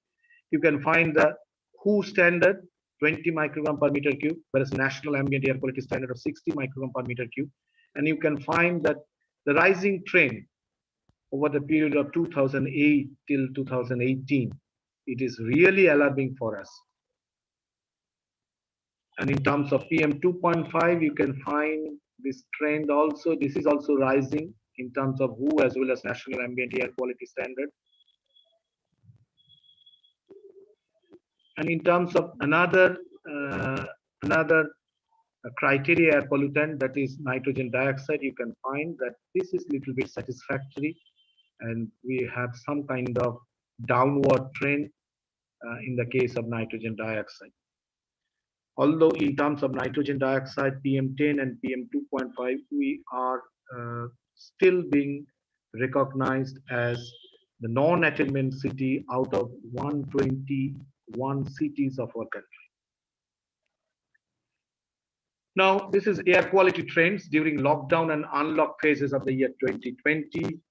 So you can find that in the case of Kolkata, in the case of New Delhi, Chennai, you can find some kind of upward rise in terms of air quality index between lockdown and unlock phases. Obviously, once we have unlock phases, once we enter into the unlock phases, there were a lot of activities in terms of transportation system, in terms of industrial activities. So that led to increase in the air quality index values, indicating the increase in the extent of air pollution. And if you just compare the confirmed and death cases during lockdown and unlock phases, you can also find some kind of increasing trend in the case of confirmed and death cases. An interesting study was conducted by Chittaranjan Cancer Research Institute of Kolkata regarding the evidences of health impacts in Kolkata in terms of a biomarker called alveolar macrophage. And in the case of Kolkata city, the exposed groups were Kolkata taxi driver, and the control area was considered as a Sundarbans, which are supposed to be free, almost free from air quality related problems. So you can find that in the case of an average taxi driver of Kolkata city, increase in the alveolar macrophage count, which represents deterioration of deterioration of the lung capacity, lung function. And here also you can find that in the case of Kolkata, it was observed that 43% of urban children and 14% of rural children have respiratory disorders. So that is really alarming in terms of child health.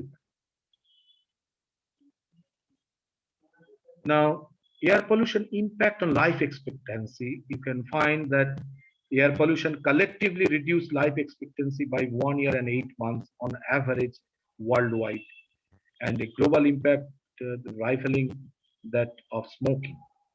So this means a child born today will die 20 months sooner on an average, and that would be expected in the absence of air pollution. So that is most alarming fact, that our life expectancy is getting reduced by 1 year and 8 months on an average on global scale. But the scenario of India, particularly of cities, of metro cities like New Delhi as well as Kolkata, the situation is far worse.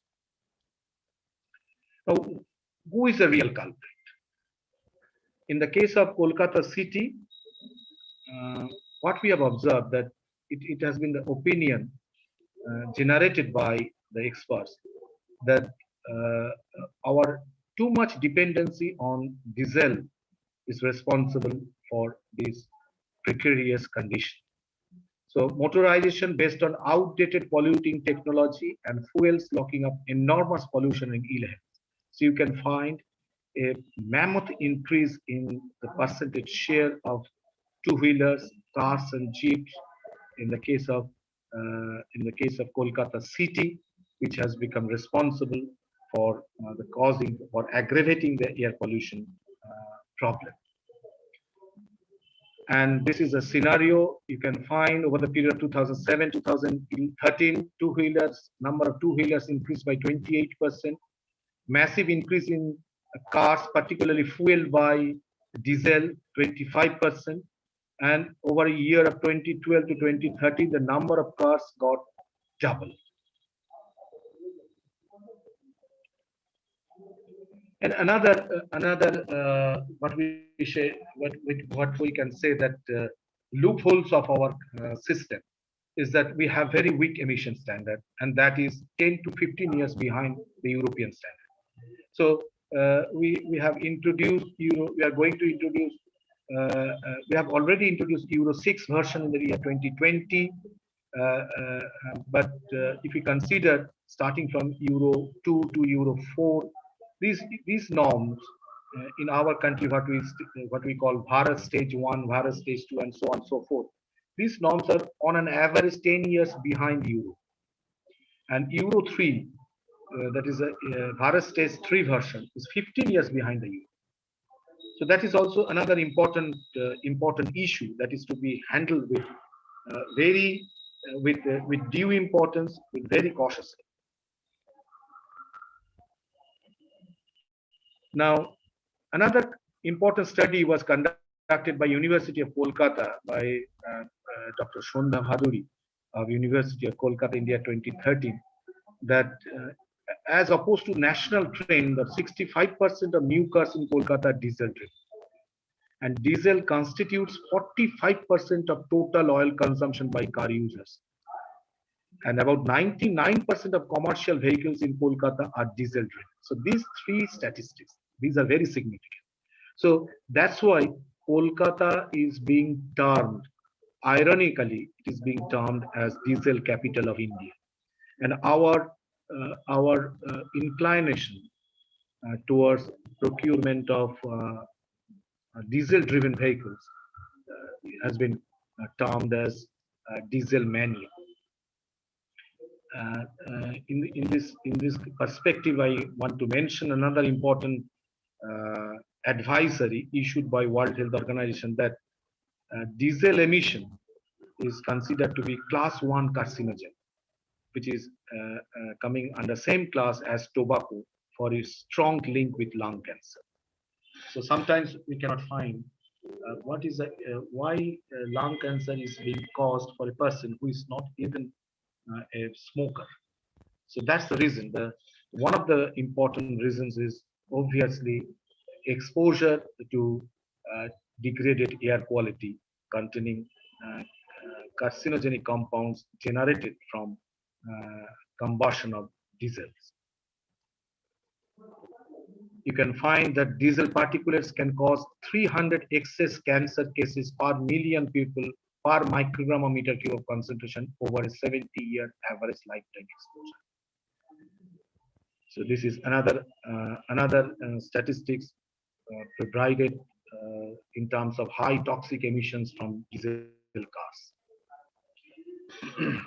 Now, when we'll be talking about this very important sources, very important constituents of air, we have to keep into our consideration this fact that right to clean air and health is our fundamental right. Because in our country, in our Constitution of India, we can find there are basically 4 articles distinctly mentioning our right for clean air and health. Article 21, Article 39, Article 47, and Article 48. So this is our birthright. This is our right provided by Honorable Constitution of India. Now, in recent past, obviously, Kolkata has begun some kind of action in terms of first generation program. Into Bharat Stage 4 was introduced in 2010. We have enforced provision of low sulfur diesels. 2-stroke auto rickshaws were banned in the year 2008. Premix 2T oil was made mandatory within KM area. Ban on supply of loose 2T oil. Old vehicles are gradually being phasing out, but still we are being termed as Kolkata city is being termed as old age of old vehicles. That is more than 15 years old vehicles. We have a lot of vehicles, almost 15 lakhs vehicles are flying over the city roads, which are more than 15 years old.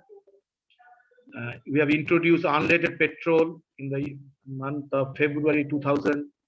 Benzene content in petrol was reduced from 3%, was reduced to 3% from 2001 and subsequently to 1%. Only LPG-driven three-wheelers are being registered in Kolkata since June 2003. Petrol blended with 5% ethanol was made mandatory since January 2003. And we have now a little bit diversified public transportation modes. So these are first generation program, but we have to move a few more steps ahead. Now, obviously, different organizations and also the Honorable Green Bench of Kolkata High Court, they are putting a lot of emphasis on introduction of cleaner fuel in terms of CNG and in terms of LPG. Because if we consider composition of CNG as well as LPG, they are bound to be much more environment friendly, not only in terms of emission of carcinogenic compounds, but also in terms of carbon dioxide savings. So we have to anyhow, at any cost, we have to shift from conventional fuel, that is petrol and diesel, to environment friendly, eco-friendly fuels like CNG and LPG. So you can find the comparison on performance of different types of vehicles, and CNG and LPG, they are found to be most cost-effective solution in terms of environment-friendly fuel for the cities of our country. So these are some remedy wish list. The pollution sources have already been identified by different agencies, particularly by the pollution control boards. You can find in terms of important contributors like transportation sector. You can find some regular drive against non-compliance of auto emission testing. Tests are being carried out. Use of clean fuel like CNG, biofuel are gradually being introduced. Use of electric vehicles are being introduced in different cities of our country. Construction, in terms of construction dust, the construction sites are being covered with non-permeable sheets. Sprinkling of water has already been made mandatory. Proper emission control measures are being introduced in hotels and restaurants. Roadside food stalls are being addressed with due importance. And in terms of dumped construction material on roadside, prohibition on stacking of building materials like sand, cement, and stone chips on the road. And in the case of open boiler, use of open boiler for melting of asphalt, it has been made completely banned as per the legal provision. So what would have happened? What really, what is the extent of danger that we are likely to face? So if we cannot meet the PM 2.0 levels,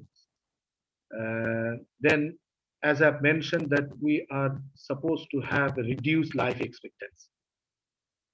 As per OECD study conducted in the year 2014, you can find the map of India, that is the number of years saved if the districts can meet the air quality, WHO air quality standard. In major or in the vast part of our country, you can find in the eastern part, in the central part and western part of our country, you can find that we can have an increase in life expectancy even to the extent of 3.5 years. When we have talked about 1.8 years of reduction in life expectancy, we considered on global scale. But if we consider the scenario of India, if we can meet the WHO air quality standard, which is very difficult, undoubtedly. But if we can meet, we can increase the life expectancy to the extent of 3.5 years, particularly in the case of West Bengal, in the case of Kolkata Steel Pipeline. And that is not at all very much negligible. So I would like to conclude my discussion that from our part, what we can do. We have discussed what governmental agencies are doing, what they should do in terms of introduction of eco-friendly fuel, in terms of introduction of cleaner fuel, what we can do in terms of abatement of the problem of construction dust.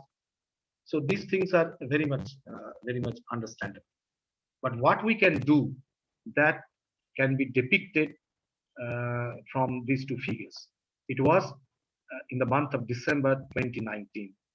In fact, it was 10th December 2019 when Sydney city of Australia witnessed air pollution levels nearly 12 times the hazardous level. Just try to imagine what really happened in the case of Sydney city. You can find the Opera House of Sydney. What is the scenario of air quality? It is almost invisible. And the air quality index compiled by the State Environmental Department reached as high as 2552. We have been talking about Kolkata's air quality. It varied from, it usually varies from 201 to 400 over the winter months. But in the case of Sydney city, it increased to the extent of 2552 in some eastern suburbs, soaring past the hazardous threshold of 200. And what was the immediate reaction? You can find that would-be mothers were taking part in a rally with this festoon, "Stop burning our babies' futures." So this level of awareness, we, the inhabitants of this particular city, the citizens of this particular city, we should have in order to get rid of this scenario of deteriorated air quality. So this is what we can do. We need to develop awareness level. We need to build up awareness level so that we can enforce the governmental agencies, different departments to take stringent measures for the sake of betterment of ambient air quality. So with this, I conclude my deliberation on Kolkata's air quality, the current trends and status. If you have any question and query, you can put it before me. I will try my best to answer your questions. Thank you, Dr. Debsharkar, for giving your valuable time to us and sharing your work with us. We really look forward to have such sessions with you in the upcoming future.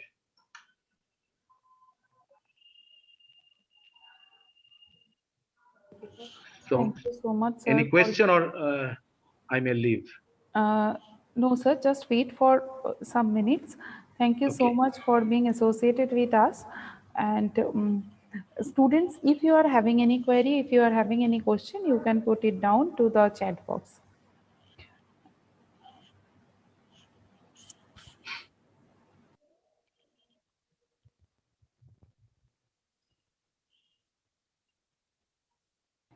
Thank you, sir, for your valuable speech. And this is a token of appreciation from our side. We will be mailing you that. Still now we don't have, still now we don't have any question in the chat box, so we can end the event here. Thank you all of you for joining us, and we have successfully organized this program, and thank all the dignitaries to connect with us. Thank you.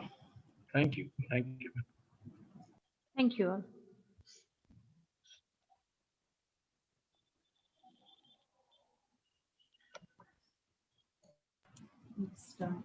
Have a good evening ahead.